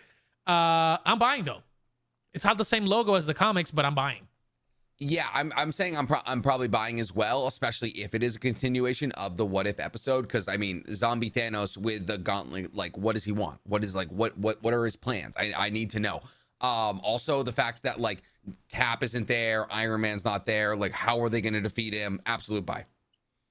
I definitely say buy, and it also confirms my theory of how Kevin does these things with Marvel, because he will add like a little reference here in a movie, and people are like, "Oh, if there gets enough traction in it, then they might do something with it." But if it doesn't, they just kind of scrap it. So I love how we had that What If episode of Marvel Zombies, and they got a lot of traction, and they loved it. And funny enough, already out the gates, we got a zombie show. Because they did this before. Because funny enough, someone brought up the fact that the character Silk, who's another Spider-Man variant, who's also a very notable character, was mentioned in the first Spider-Man Homecoming, but it got no buzz. And yet you notice that no one brought up the character again. And Marvel was like, okay, since nobody noticed that, we're just going to sideswipe that character until it gets enough traction. So it's been an underground theory that people have been having, that they go off of how people are hyping up, and they already see it coming. And if they can, they will just go into it. Yeah. So I definitely see this as that. It's kind of funny to think that they're just using What If as like pilot episodes. They're just like, like that one got traction. Hey, let's make a show out of it. What if we did introduce the Ghost Rider? They're all looking like this, like, oh, they like it. All right, greenlit it. Go. There was a lot of tweets. Okay, get it. That would be. Listen, we all want it. So I think that's a buy across the board for Spider-Man, or I guess Marvel's, or just what is it? Marvel Zombies. Marvel Zombies. Yeah. I think we're mostly done with the Marvel stuff. Thankfully, there's a lot of Marvel stuff. We got a lot of front loading of Marvel there. We got very fed in terms of that. Let's talk about a few of the Disney projects real quick, because I'm really excited about some of them. The Proud Family revival. It's called Louder and Prouder. I'm very excited. Okay, this did it. Okay, yeah, Nick's gonna be lost in this entire thing, though. Sugar Mama is buff in the show, and I'm like, yo, yes, what? I saw that. What? I love it. Families coming back. Wait. Yes, sir. Here's my question: Are the blue siblings? Oh, you talking about the Gross sisters? Yeah, the Gross sisters. Are they coming back? Is a real question. Growing up was realizing that they drew them blue because they were supposed to be ashy. That was some shit. So most of the cast members are reprising their roles. Oh my god, hell yes! And we got Cedric the Entertainer coming back, bro. I'm so excited. Yes. Cedric's coming back? Yeah, he's Uncle Bubby. Oh yeah, they got a whole bunch of like people. Like I saw who else was in it? Tiffany Haddish was in it. Who else? There was another big name. Do you want me to name him off? Yeah. Okay, so we got Tiffany Haddish, Lena White, Kyla Pratt as Penny, Tommy Davidson as Oscar, Paula J. Parker, Jesus, as Trudy, Jo Marie Payton as Sugar Mama, yes, Skylar Mencia as Felix Boulevardes, Maria Canals Barrera as Sunset, Alvaro Gutierrez. So we got a lot of returning people and new faces. Yeah. But there's a lot of good talent, and I mean, dude, I love the Proud Family, so I'm buying. That's awesome. So here's the thing, though I am super excited, I'm going to say a soft buy only because I have a weird feeling that it can end up being like Fuller House. Yeah. So you know what I mean? You think so? Sad. Yeah. So like, yeah, it's something that comes back very nostalgic, but it could run into maybe, or kind of like what they did with the Animaniacs. They brought the Animaniacs back, and it's not bad, but it's like, it's not. It didn't hit the same like it used to. You'll think they'll be so focused on making it like the Proud Family that it almost misses the point of Proud Family. I feel like that's what they did with Fuller House. So yeah, it's either gonna be that, or they try to introduce kind of like what they did with Animaniacs, where they go out the gate trying to give them, updated references and stuff like that. But again, like it didn't hit as well like it did back in the past, but back when it first aired. So I feel like they might run into that problem, but who knows? But to me, it's a soft buy. Okay. I'm probably gonna go with a full on buy. Very excited to see it. I'm not gonna froth at the mouth waiting for it to come out week by week. But wait, Nick, hold on. How do you know about the Proud Family? That's a Disney show. How did you watch that? That's actually a good question. I think I watched it later in life. I think I watched Proud Family when I was like 16 or something. Okay, yeah, I was like, I came back to it, or once I grew up and I realized Disney was always the wave, I came back and I watched a couple of things. I never got to Sweet Life on Deck or any of that nonsense, but I got to the culturally important things. Dylan and Cole Sprouse were iconic for Disney. And now they're in Riverdale. Okay, so I mean, they were the richest. They were the richest people on like this TV for a while. Yeah, they're really rich. Moving forward, I would say probably the one that I'm most looking forward to is the Disney Plus original, a show for Baymax. What do you guys think? I'm buying. So once again, we talked about it on the Discord call. So Patreon once again. But I am very excited. This is one of my favorite movies out there. Every time I need a good, wholehearted cry, I watch it. Baymax is incredibly lovable. My co-host actually had to remind me that he wasn't dead and that his hand held the chip and it uploaded a new Baymax. So I love the dumb kind of fluffy character. It's gonna be a lot of fun. I feel like it's gonna be more child oriented, but I'm still gonna watch it and have fun with it. Outside of that, so it's like a soft buy because I feel like I won't be the market, but I'm gonna be on it. I feel like people are gonna be so mad at us because that you guys are choosing Baymax over Groot, and it's just like, yes, I'm gonna be honest with you. Yes, it's a better character. It's a better character. Honestly, because first of all, he helps old ladies.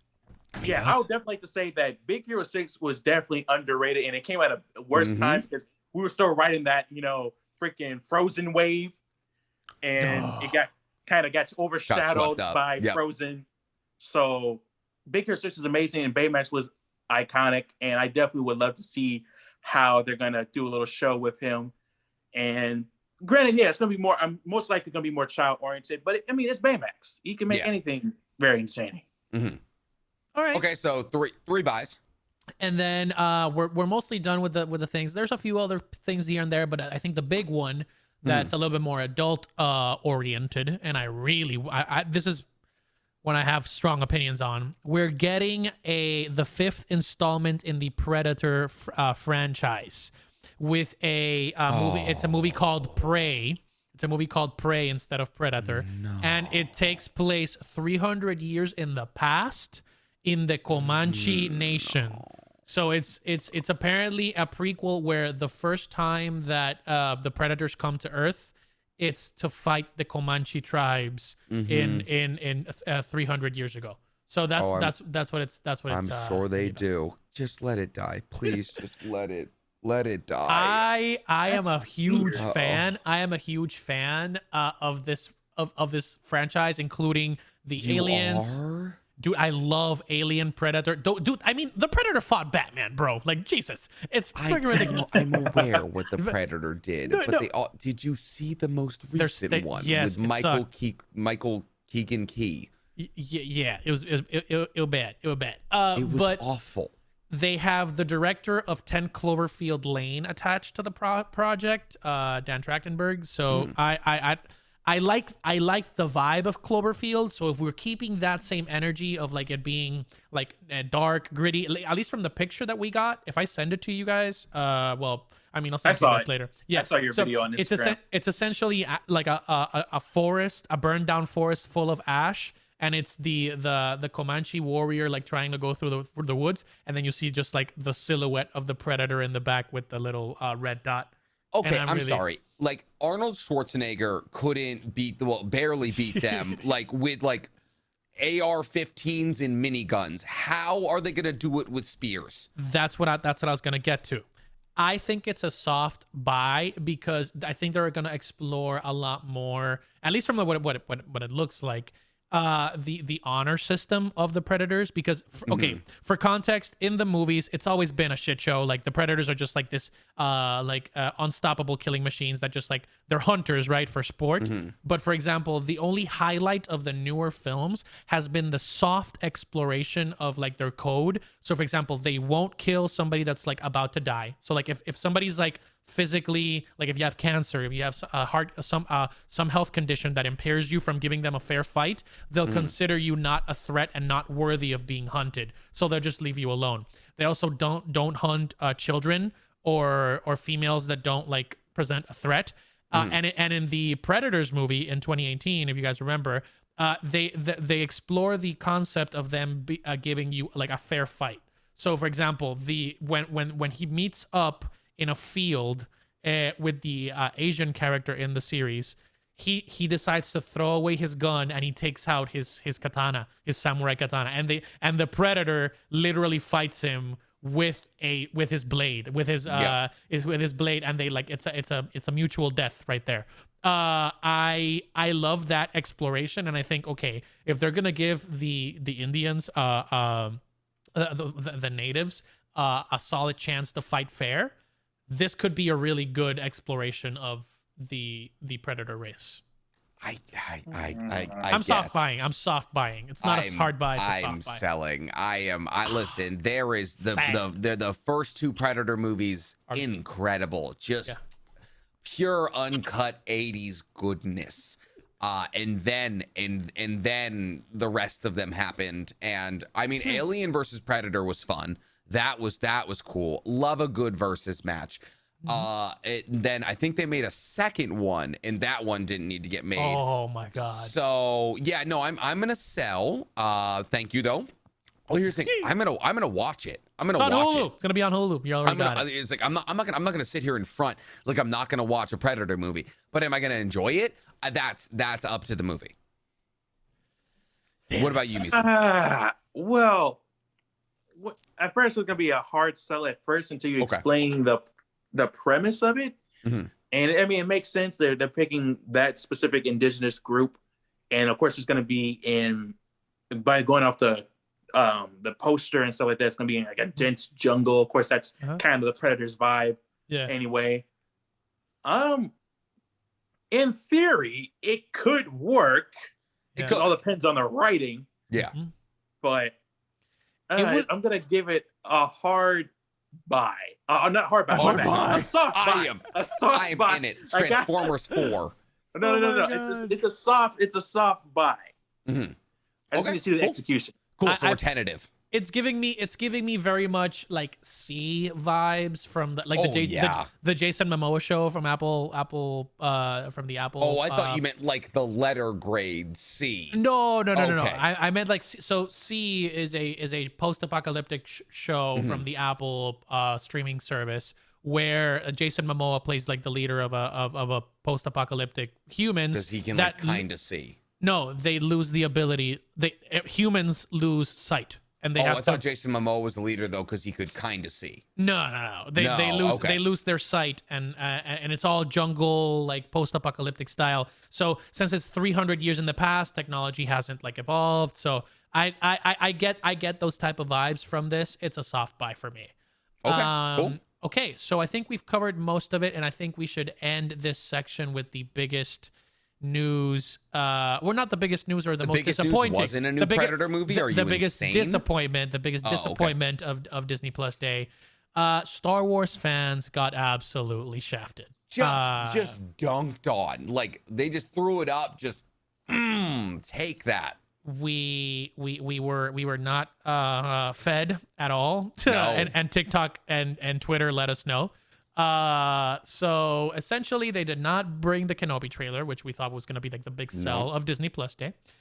We only got a snippet of Ewan McGregor talking about it. We saw Hayden Christensen training. We did not see him talk about his role. We saw the concept art. I am 100% buying the Kenobi series. What did you guys think about the way they treated Star Wars? Here's the thing, like for the other shows, She-Hulk, Moon Knight, we got like 15-second like teaser trailers, like something like super easy to slap together. Like you couldn't have even done that. Like we don't need a 2.5-minute trailer here. Like give us what you gave us for everything else. How do you not flesh out what is probably your most anticipated IP coming up? Like how do you like avoid that? Like one of your biggest IPs. It's literally baffling to me.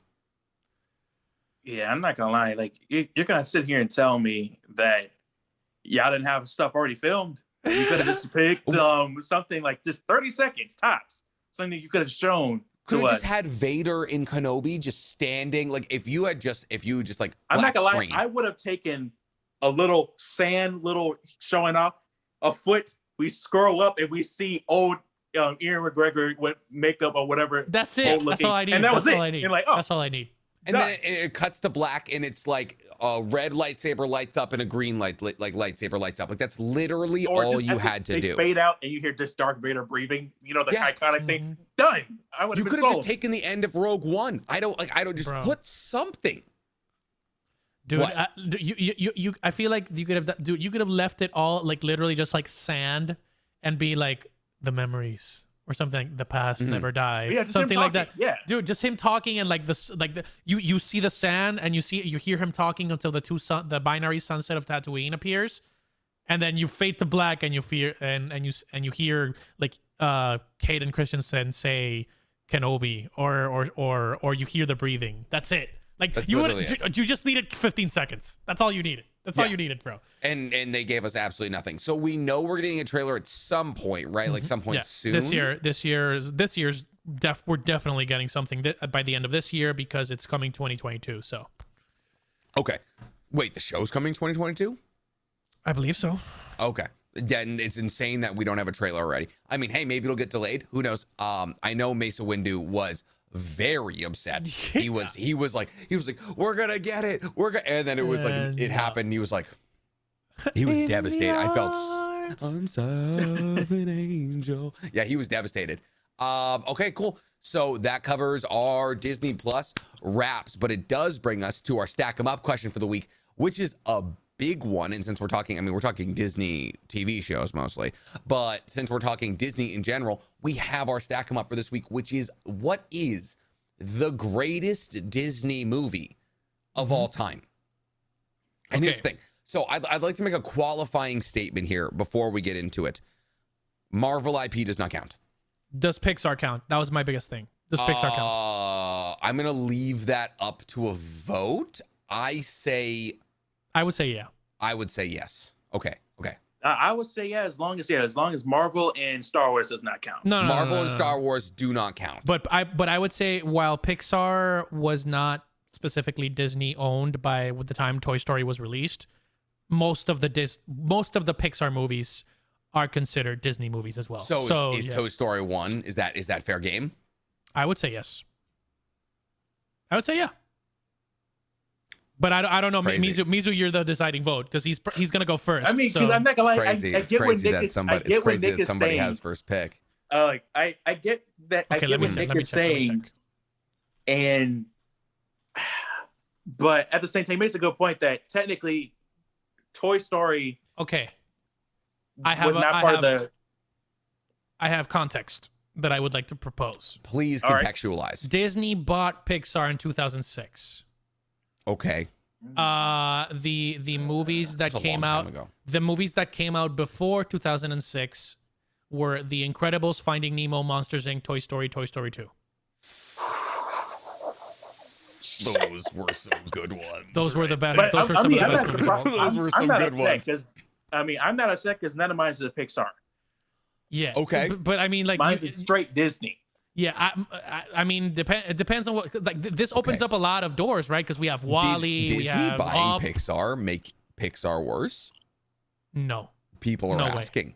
Wall-E and Up. After that, banger. Like Toy Story 3, banger. Inside Out. Incredibles 2, banger. Inside Out, banger. Monsters University. Yeah. Yeah. Monsters. Yeah, exactly. I mean, but like Finding Nemo, Toy Story 1, The Incredibles, Soul.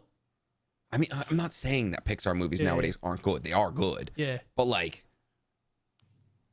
yeah.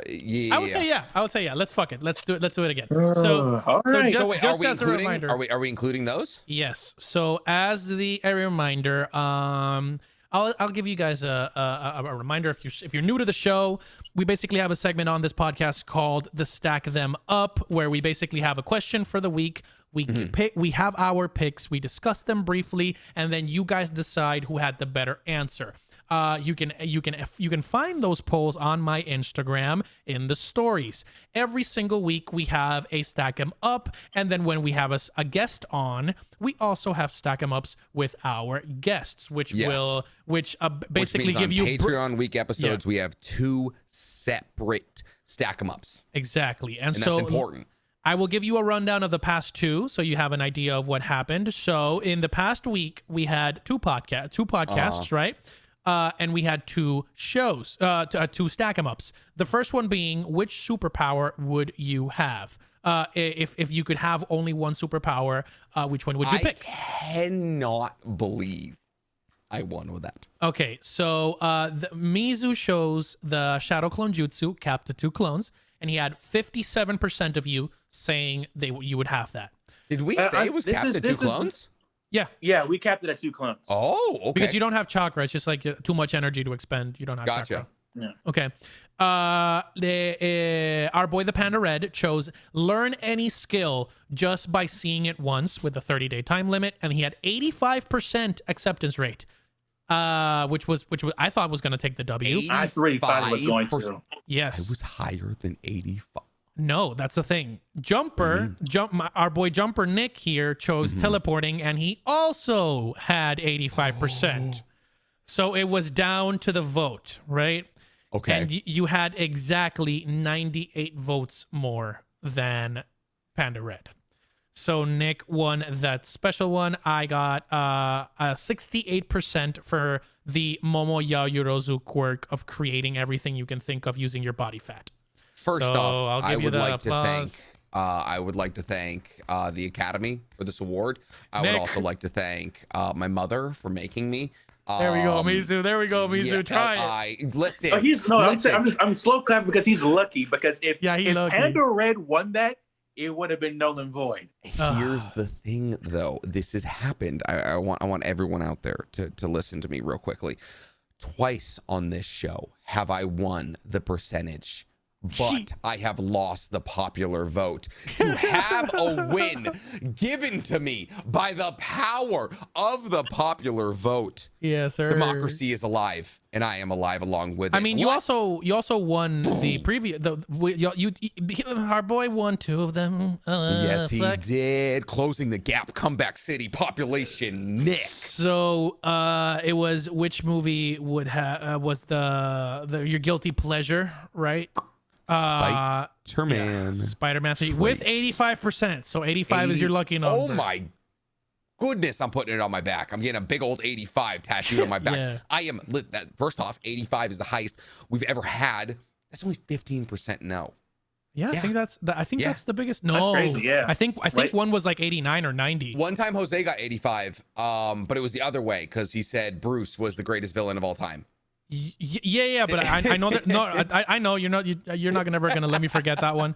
But we had one where it was like really like heavily favored. The Joker. One. Oh, the Joker. Okay. Yes, that was one. So that makes sense. Also my choice. So by the power of you guys, the order is Nick, Jose, and then Mizu. The question is, what is the best Disney movie of all time, including Pixar? God, there's so many choices. Here's the thing. The dilemma whether to go new school to appease to a younger audience or go old school, because like that's where the better movie, because like Frozen, incredible. But I'm willing to die on that hill. Willing to. The thing is, it's polarizing, and that's the problem. And if I feel like if I choose one movie in a trilogy, like Cars 1 is good, but Cars 2 isn't good, but Cars 3 is good. But if I choose Cars, I feel like people are gonna Cars 3 is good? Cars 3 is Cars, I mean, good. it's an improvement on Cars 2. There's a spy car. Also, then planes happened, and like nobody liked planes, and so like it's just like that. So if I choose Cars, people are gonna wrap up the whole universe. So I am gonna go with a standalone favorite, just a true winner through and through. No, fuck, because if I choose this, there's a live action adaptation people didn't like. Oh my god! Here's the thing: we're just being honest. We're playing off of Jose's audience, because what? What would Jose's audience like? Think mythology. Why? I don't want to choose Hercules. But, I mean, Hercules has the best soundtrack. Think about it. Look at the track record. Me and Nick have chosen a bunch of anime stuff, and they never wins. Never wins. I chose anime. Dude, I chose anime for this one, and I also didn't win. So like, they're just not into anime, I guess. Even though I talk about anime. That's what I'm saying. So note to self, not a lot of we need anime. our own Instagram page. Is what we need. We need a non-biased Instagram page. Okay. Why is it biased? I've changed the order every time. I know. No, it's not. We're not saying that it's biased towards you, because I mean, I'm upset. We're mean as in like, you have a very broad audience of different people, so it's like, of course, we don't know what they're going to be feeling. I mean, they picked Jurassic Park. I get it. The sci-fi film. I get it, but I'm upset. I'm the least sci-fi thing out there. I'm still upset about that. I mean, it is science, and also it's just okay. I mean, you know what? Fine. I'm choosing science, but Mulan. It's not sci-fi. I'm choosing Milan. That's the hill I'm dying on. I'm choosing Milan. It's got probably the second best soundtrack of any Disney movie, but Hercules isn't gonna win this for me. Hercules easily has the best. Hercules, like, bro. The fact that they are got you like an missing actual Tarzan and Lion? Yo, you crazy, bro. Oh, I fucking forgot about Lion King. Holy! I mean, you're still up. You're still up right now. You can. You're fucked. I don't know. Right, I don't know. I'm changing. Lion King. You bitch. I'm choosing Lion King. No, I shouldn't have said it. That's gonna be my pick. Something. You bitch. But the hand was still on the chess piece. I was lying. I big fan of Lion King as a general. The storyline of Simba losing his father. What a switch. What a switch. So Mufasa's death, obviously devastating. Scar, very good bad guy. Long live the king. I actually hadn't seen Lion King until I turned 18. Fun fact. I was actually 19 when I saw Lion King for the first time. Got a live action adaptation. Beyonce, Childish Gambino, a bunch of people, really like very important actors were in that. So also there's an incredible soundtrack. Wait, you saw the live action first before you saw? No. Oh. I just had never seen Lion King until I turned 19. And then we got what is the word that the warthog says? Hakuna Matata. Hakuna Matata. Hakuna Matata. What a wonderful friend. See, so like the soundtrack, top tier. Clearly, this was supposed to be my choice. Yeah. So Lion King. Nick is prepared. Fuck you. Thanks, Jose. You took my pick. Okay, fair. You gave me your pick, good sir.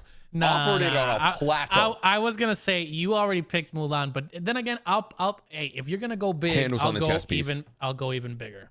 Mm-hmm. Because of the fact that we made the caveat that Pixar is included. Yes. I'm going with the big dog.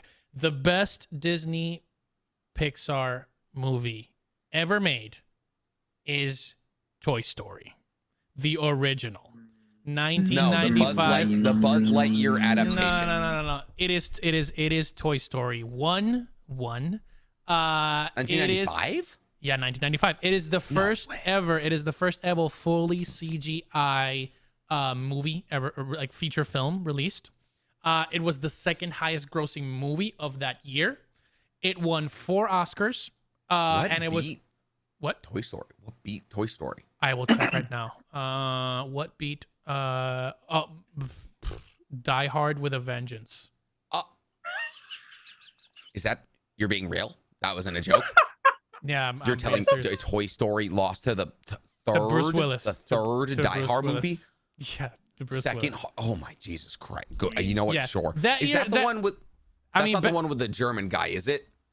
No. That's Hans Gruber. That's the first Die Hard. Okay. No, but it did beat out GoldenEye, Pocahontas, Batman Forever, Seven, Casper, as well as Jumanji. It also beat Jumanji that year. So Toy Story is the shit. It's got 2 of the biggest, I would say, voice performances in animated movie history, with Tom Hanks playing Mr. Woody, and then Tim Allen playing Buzz Lightyear. The movie was a complete critical win. It still holds, I think, it's one of the very few movies to hold a 100% approval rating for the people that saw it, like online, reviewer-wise. Wow. It had the innovation. It had the soundtrack. I mean, it literally reinvented like animation. Yeah, it invented it basically. It won an Oscar for the best animated for the best original song. You've Got a Friend in Me. It also won for best original score, and it was selected by the Library of Congress for the National Film Registry. So I would say that it made the ride cultural waves. It was a financial success. And I think when you think about Disney, if it doesn't involve a princess or like one of the original Disney movies like that, I think the first thing you think of when you think of, like, for example, if I say Pixar, one of the first things that you think of, if not the first, is Toy Story. So my pick is Toy Story. I mean, is it the first thing we think of? Because yes, there's Finding another Nemo one exists. What are you gonna say? Yeah, Wally. Wally is a hill to die on. Wally, I feel like Wally slept on. Wally slept on. That's a hill Wally's to die awesome. on. Wally's awesome. Great movie. But when I say, like, what movie has had a bigger cultural impact than Toy Story? From the Pixar side. There is Finding Nemo. Finding Nemo. I feel like Finding Nemo is really the only other toss-up. The sequel sucked, though. Yeah, Finding Dory was a bad choice. That was a bad choice. And Toy Story 2 got better, and Toy Story 3 was awesome. Yeah, Toy Story 4 2 is my favorite. Toy Story 4 is sad. Well, is sad. It was also kind of a cash grab. Yes, but Toy Story 2 and 3, like, it was one of those film series where, like, it just got bigger. The animation got better, the acting got better, like, boom, boom, boom. It just kept elevating. So, like, going back and watching Toy Story 1, like, you're like, wow, good for them. Chunky. But also you're like, this chunky. is creepy. Yeah. It's chunky. It was chunky, yes. Well, so Mizu, that leaves you. All right, so I mean, Lion King and Toy Story are off the table. What does that leave you, good sir? I mean, here's the thing. There's a lot. So many things. There's so many great things, but it's Watching just like it all Cinderella. depends on. So there's 3. There's 3 in my head, but I don't know which one to go with. Sleeping Beauty and the Seven Dwarfs. No. Yeah, if you pick Ratatouille, you could. There's no way is Ratatouille winning. The thing. It has to have a ride at Disney. I absolutely love Ratatouille, and it's one of my go-to Disney films, but I know for a fact this is not going to win this poll at all. I'm not telling him what just came to my brain, but I'll tell him after he chooses. No, but there's like so many, but there's a lot. There's a lot that I could put to There's win. so much. There's 3 in particular. The one I'm thinking of could win. Oh, yeah. I mean, so there's 3 that I want to go with, but I'm going to go with. I'm going to give you guys some context after this. After you choose, I'm going to give you guys some context. So, okay. Giving it some thought, I'm going to go with a straight Disney film, not Pixar. And I'm going to go with the one that a lot of people loved. I mean, the soundtrack is beautiful. We had an amazing actor who just plunged it into oblivion, that to the point where a lot of people got scared of what they were going to do with the live action. And that would be Aladdin. Aladdin Ooh. has a first of all, Aladdin The live is, action. No, Aladdin, just straight up the classic Aladdin. Yeah, he's taking the live action one.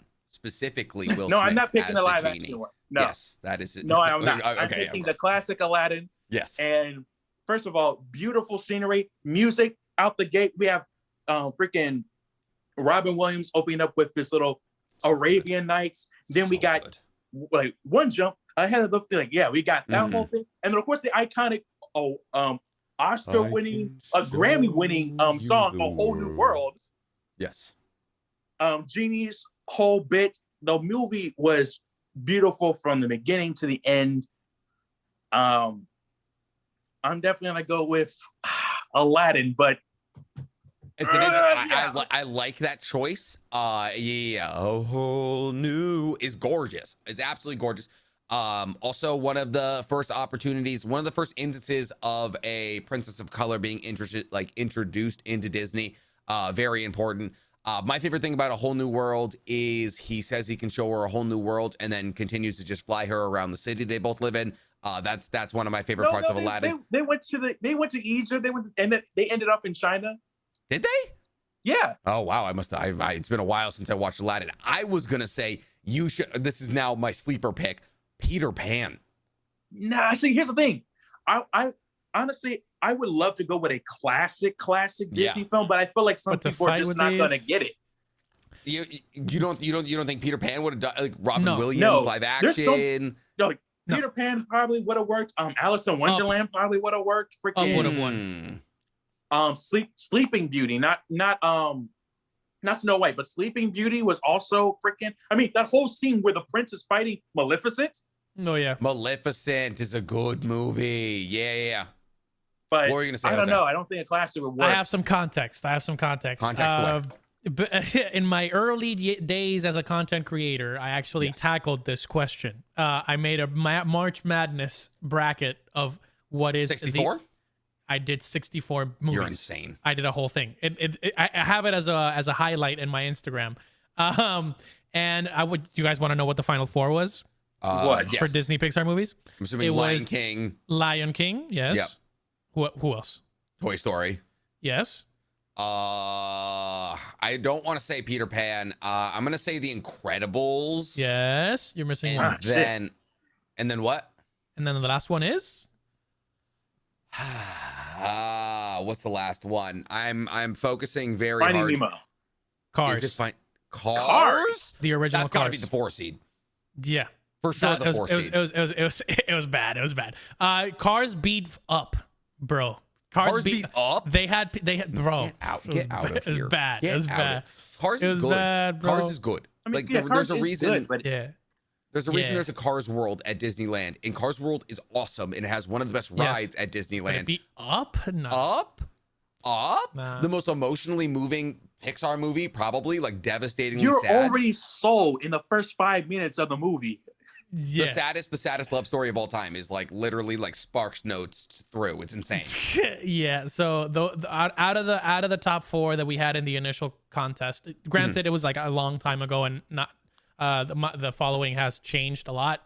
But that was around roughly what people were saying were like the best Disney movie of all time. So wait, what won? Oh, Lion King. But it was by like 1%. So I think over what? Toy Story. Yeah, okay, that's what I thought. Because people like I was gonna win because you were gonna pick Mulan. You were gonna pick Mulan, it's a great movie. Yes, but the best Disney movie ever made. Mulan is a good solid one. I'm not gonna lie to you. That was my second choice. I said my three were Aladdin, Mulan, and Finding Nemo.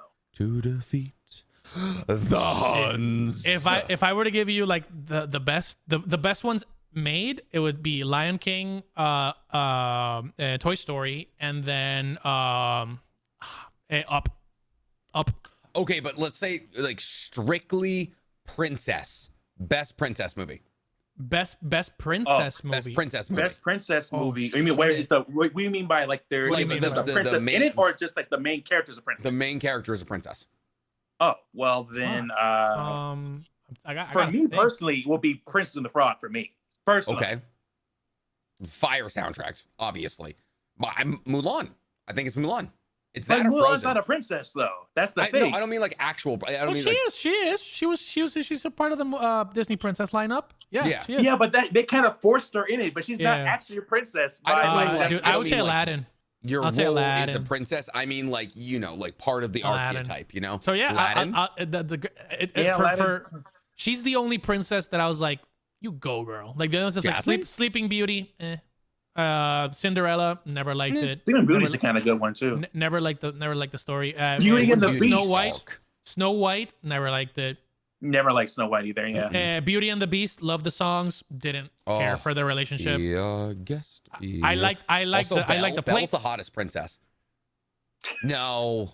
No. Who's the hottest princess? Pocahontas, bro. Pocahontas is the hottest Pocahontas princess. is bad. Pocahontas. She's a Pocahontas is baddie, That's bro. big. Pocahontas is a Yeah, baddie, bro. I'm not trying to be biased here, but I appreciate a hardworking woman like Tiana. So I'm just gonna go with a one who actually has a job, by the way, unlike the rest of them. This Pocahontas question is stumped. I asked the question and baddie, now I'm stumped. Pocahontas is a baddie, bro. Why is I this ain't gonna shattering lie. to me? I I mean, they're ain't gonna lie. obviously all hot. Oh yeah, The Colors of the Wind. That's a good song. Bro. I hate that you guys are so concrete in your answer, and it's either it's Elsa or it's Belle or it's Jasmine. Oh my god, I'm gonna sit on this. I'm gonna sit on this for a little while. All right. Well, while you sit on this, I will tell the people you can vote for the poll on my Instagram once this podcast goes out tomorrow. It is to reiterate the choices. Nick chose Lion King. I chose our good friends You Got a Friend in Me, Toy Story, and then Mizu chose A Whole New World, Aladdin. Amen. So those are the three choices. You can vote on the Instagram. It is at I'm Tropical Joe. And to end us off, Wait, what's the score? I already updated 877? No, 875. 875. No. 875. Who's Yeah, got 'cause- 5? Mizu. Me. Dude, Mizu won 4 straight and then has never won again. He's on a cold streak. No, You You for gotta real. shoot yourself No. out of the cold streak. I know, that's what I'm trying. You gotta pander. Gotta pander, bro. Gotta pander. But here's the thing. But I'm trying to be genuine at least now. But I then, don't know, of fair, course, fair. I am being And as then genuine two, as possible. You went with a Lion King was my Joker. You went with the first choice. Joker. You went with the Joker Exactly. And I first haven't thing, missed bro. since. I swear to God, if this one right here is not polarizing, I'm gonna be so freaking angry. I'm gonna be upset. I'm Because gonna be first upset. of all, it's Disney, and you can say Everyone knows Disney. Straw Hat Goofy did a similar thing when he was talking about Mhm.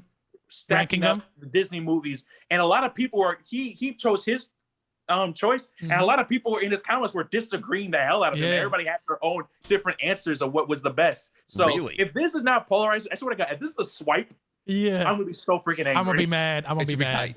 I'm gonna be mad. The other thing is, I think we should do another one, and hopefully with Hottest a guest. princess. No, Oh. no, Nick. 'Cause I'm The- really stuck on this. Yeah, it is definitely Pocahontas. Or red dress Jasmine. I've thought about this before. The best soundtrack for a Disney movie. I think we should definitely do that Ooh. because I know I got my It's picks. Hercules. I already know what your pick is, I and I- refuse to. No, I know I'm what your not pick budging. is It's too, Hercules. Jose. Nope. I know exactly what Jose's How pick many is. other? Nope. How many other Disney movies had a choir? Too many. Name one Disney movie that didn't have a choir outside of Hercules. That didn't have a choir? Or that did have a choir outside of Hercules. Dude, Lion King, Can You Hear the Love Tonight? Can you hear? It's literally a choir in the back. And in the beginning song, Dude, Circle of Life. the little mermaid. Sha-la-la-la-la-la, No, my oh my. Hey, don't hey, get hey, the hold on. first two Even shots. in Lilo and Stitch, the Hawaiian roller coaster ride. Wow. Yeah, you're right. I'm still sticking with Hercules though. Yes, sir. It's incredible. Hercules is more iconic. I will say that. It slapped. Yes, sir. Also Tarzan. Oh, fucking Tarzan. Phil Collins, Jose's bro. pick. Phil Collins. fucking Jesus Collins. Christ. That's No, Jose's pick. hey, As you soon don't as know. said You that. don't know. You don't know. It is You Tarzan. don't Don't know, lie to honey. yourself. You don't know, honey. Don't you Don't let it New- go. don't you New Tarzan. Jersey mom me. Okay, I will. okay. Honey. Let's wrap it off, gentlemen. We have one last piece of news. We are absolutely in dire straits here. A bunch of shit got leaked from Spider-Man. Yeah. So shit got leaked from Spider-Man. that's my segue. Essentially what happened was Sony decided we're not going to be a functional company and they decided to leak both photos and videos of Spider-Man No Way Home stuff. So I mean, if you don't want spoilers for Spider-Man No Way Home, plug up your ears and go la la la, because essentially what happened is we got a picture confirmation that Matt Murdock is in the movie, and we also what I said fire. Yeah, I mean, that's awesome. That's great. That's fantastic. We love that. We saw a picture of him on a couch. Oh, do you want to talk about it, Jose? I was going to say, we got breaking news. New Jersey momming again. We got breaking news again. Yeah. As speaking of Spider-Man No Way Home leaks. Oh my God, is there another leak? No. According to Daniel Sony, RPK. more like the Titanic. According to Daniel RPK, who is a very trusted Marvel source, there is officially a Daredevil project in the works at Marvel Studios. Project meaning movie, TV show. We don't know, but is it going to be the same Matthew there is Murdock? It is officially going, yeah, and we know that it's going to be probably him because of the leaks which we have announced. Basically, to give you a little bit of a preview, we already knew that there was going to be a scene in the movie where Peter Parker was going to be sitting at dinner with Happy, Aunt May, and an undisclosed hero talking about what it means to be a hero, blah, blah, blah, blah, blah. We didn't know if this was going to be Doctor Strange. We didn't know if this was going to be Tobey Maguire. There were leaks all over the place. And spoiler alert, it was confirmed to be Charlie Cox. We saw Daredevil in the shot. And it matches with the scene in terms of the set design of Far From Home and Homecoming.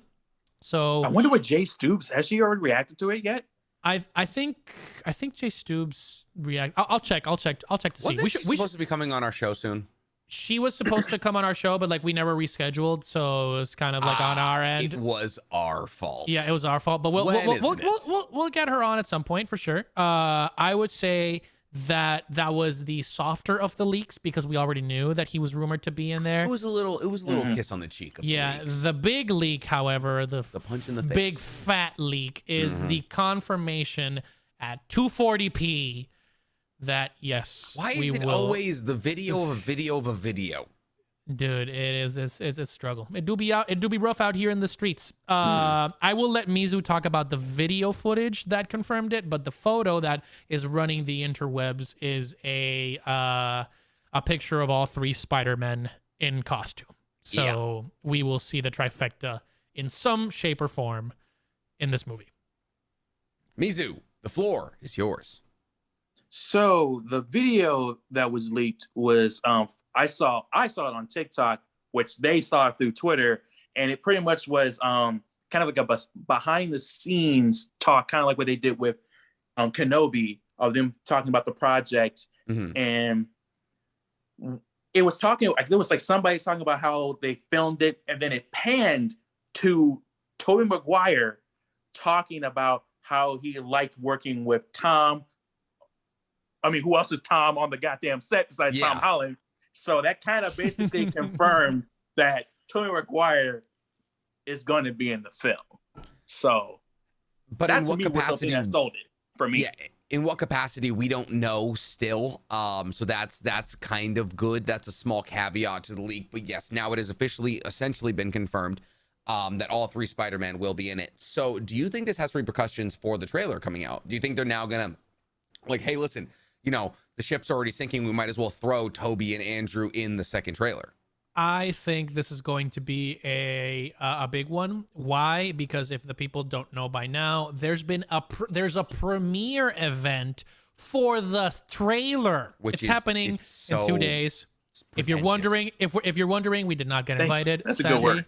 I was thinking about that. Pretentious, yeah. There's a premiere event for a damn trailer. If something doesn't tell you that this is gonna be like the biggest trailer in history, I don't know what will. There's a premiere for it. So it's happening on the 16th of November in a movie theater out in LA. We did not get invited, but Nick is the closest person that could get invited. Do you guys want me to like a weekly floor, I'll interview people outside of it? Like I'll be like our ground coordinator. The thing is, How was if it? you if you get invited, you get a seat. But if you don't get invited, there's a specific set amount of seats that are on a first come first serve basis. I'll get in line right now. You have to you have to be doors open at 4 p.m. So you're probably gonna have to be there at like 3 a.m. to get like one of the first seats.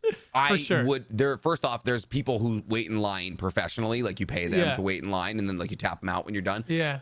They'll be there a day or two ahead. Yeah, it's ridiculous. So there's a lots of stipulations to actually see this damn thing. But it's been touted as a trailer launch fan event with big surprises, bolded and capitalized the word big. So yeah, I think the cat's out of the bag and they ran with it heavy. Yeah, I think so. Yeah, they ran a marathon. Yeah, so that's the big thing we had for Spider-Man. I'm excited to see it on Tuesday, the trailer, if it comes out on Tuesday. But to be honest, I would rather get the Kenobi trailer. Wow. I would this rather. is a second surprise. This is a big event. Hey, I am a big nerd, but there's some things that are close to my heart, and Star Wars is one of them. And I wanted the Kenobi trailer really, really bad. I wanted the Kenobi trailer really, really bad. Is the real Jose in space? Am I a Skrull? Are you Skrull Jose? Because you're not passing the vibe check right now, bro. Am I not passing the Turing Spider-Man test? stuff, The Turing test? Also news. Naruto is coming to Fortnite. Oh, fuck. Naruto is coming to I feel like this is a great way to end the show. Naruto is coming to Fortnite, and we're getting all of Team 7 in Fortnite skins, and I am now a Fortnite streamer. I'd like to get ahead of this. There has for 3 days straight been 1,000 people watching me stream. So just by simply by just saying that I was going to be a Fortnite streamer. So I'm gonna plug my stuff because this is the ending of the show. I am NCHammer23 on Twitch and YouTube. I will be streaming Fortnite on Tuesday when the Naruto skins come out on the 16th. And Nixie Comedy on TikTok. Please, guys, make sure if you're interested in getting more of us in your ears, we have Patreon episodes out. There's now officially three episodes out. Yeah. We have our interview with Choco and Mesa Windu about Star Wars Visions, the DC Fandom episode with Zeffy, and then we have the Eternals episode with the Panda Red. All of them are fantastic. Every single guest has been lovely. So if you're looking for extra content, you can find that there. Also, we just completed our monthly Discord call with our Chonians and our Junines. Our Jonines, it was a lot of fun. We hung out. We talked a couple of things where we talked on the podcast, but also they got to ask us some questions. So once again, that's patreon.com/weebweekly. Great way for you to support us. Jose, where can they find you? You can find me at every single social media platform because I do be posting every day every time. So you can go to I'm Tropical Joe on TikTok and Instagram. Speaking of Instagram, that is where you can vote for the Weeb Weekly Stack 'em Up poll. I will be making a specific poll, actually making it because we are getting very close to the end of season 1, and you will choose what happens to the winner and the loser. Hold up. So you know how podcasts have seasons, right? Yeah. Should we consider when someone hits 10 at the end of our season 1? Yeah, that's what I was saying. That's the end of season 1. Yeah. Oh, we're going to be done with season 1. With 36 episodes? 36 episodes. However, it all depends on what if I, out of nowhere, hopefully come out with a winning streak at the end of it. Okay, so what's the most amount of episodes it could be? It would be, so Mizu would have to win 5. Yeah, so I would have to win 2. You would have to win, so 1 and then 2. 4, 1, and 2 is 7. So 7 more episodes max. And then like the 8th episode would be the one where someone gets 10. Yeah, exactly. So that's so the you're most gonna make a poll for what happens when we win. Yeah, that's gonna be the big thing. Gotcha. Yeah. So what happens to the winner? What happens to the loser? It can't be super insane. Don't go out here saying like electrocution and shit like that. Mizu needs to be tased. Yeah, no. Like, I would say that like no, I'm not gonna say it because what if it happens to me? Is public shame out? But no, not I like would say public shame, but like social media. One thing that we did in my fantasy football league is somebody had to take the SAT, and I'm telling you, it was the fucking most horrible experience that I've seen another human take. Because they literally went to take the SAT. It costs money. That costs money, yes. That's if it costs a lot of money or time. Do you have to score above a certain grade? No, you have to take the full test. That's the only thing. You have to take the full test. You have to answer all the questions. Oh yeah. God. No. You have to take the SAT. No, but the winner gets something. It's not the loser. Yeah. There's no loser punishment. Yeah, sure. That's true. Well, let's keep it that way, please. Let's keep it that way. For now. Yeah, for sure.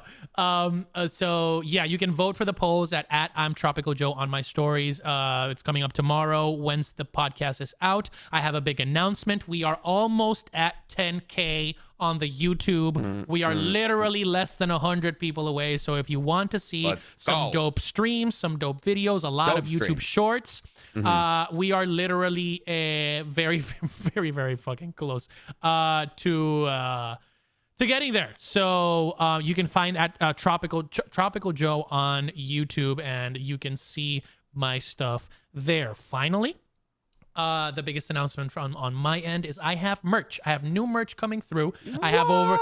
I have over 6 designs that I'm currently working on, but there's already 4 that are available for your purchase at my spread shop. So you just check the links that you see on your YouTube video or on the We Weekly podcast on Spotify, and you can find my merch. Spoiler, if you're a mythology fan or a fan of God of War, it's one based on the Yggdrasil tree of life with a palm tree, because I am from the Caribbean. Mizu, where can they find Hasn't even been told to cease and desist yet. Let's go. You can find me on TikTok, Mizu Shogun on TikTok, Instagram, and YouTube. Announcements wise, thank you guys again. I got to around like 600 subscribers on YouTube. So like, again, little victories count. And that's especially since I don't have like all the equipment to make a YouTube. So that to me is still amazing. Definitely going to get like a microphone or so I can, like I said, do all those kinds of videos. Got a Blue Yeti X with your name on it. Exactly. As well as doing more rewrites, and I'm going to expand out of Naruto and do other ones. Not even just anime. I plan on doing more just about even characters. I have a whole notes worth of my version of what I would do with the character, Storm or Black Panther or any of the characters out there. So I'm definitely going to get into that. I go live every Wednesday on TikTok, and I plan on doing the same thing on Instagram as well. So you guys catch me there. Hell yeah. Once again, guys, thank you so much for hanging out to the end of there is Storm, High Storm. Thank you for hanging out to the end of the episode. I know it was the longest episode we've done in a long time, which is weird, because I was like, well, do we have anything for this week? And they were like, I guess. We just like each other, I guess, at the end of the day. Thanks for hanging out with us. We appreciate it. And we're going to kick it to the outro.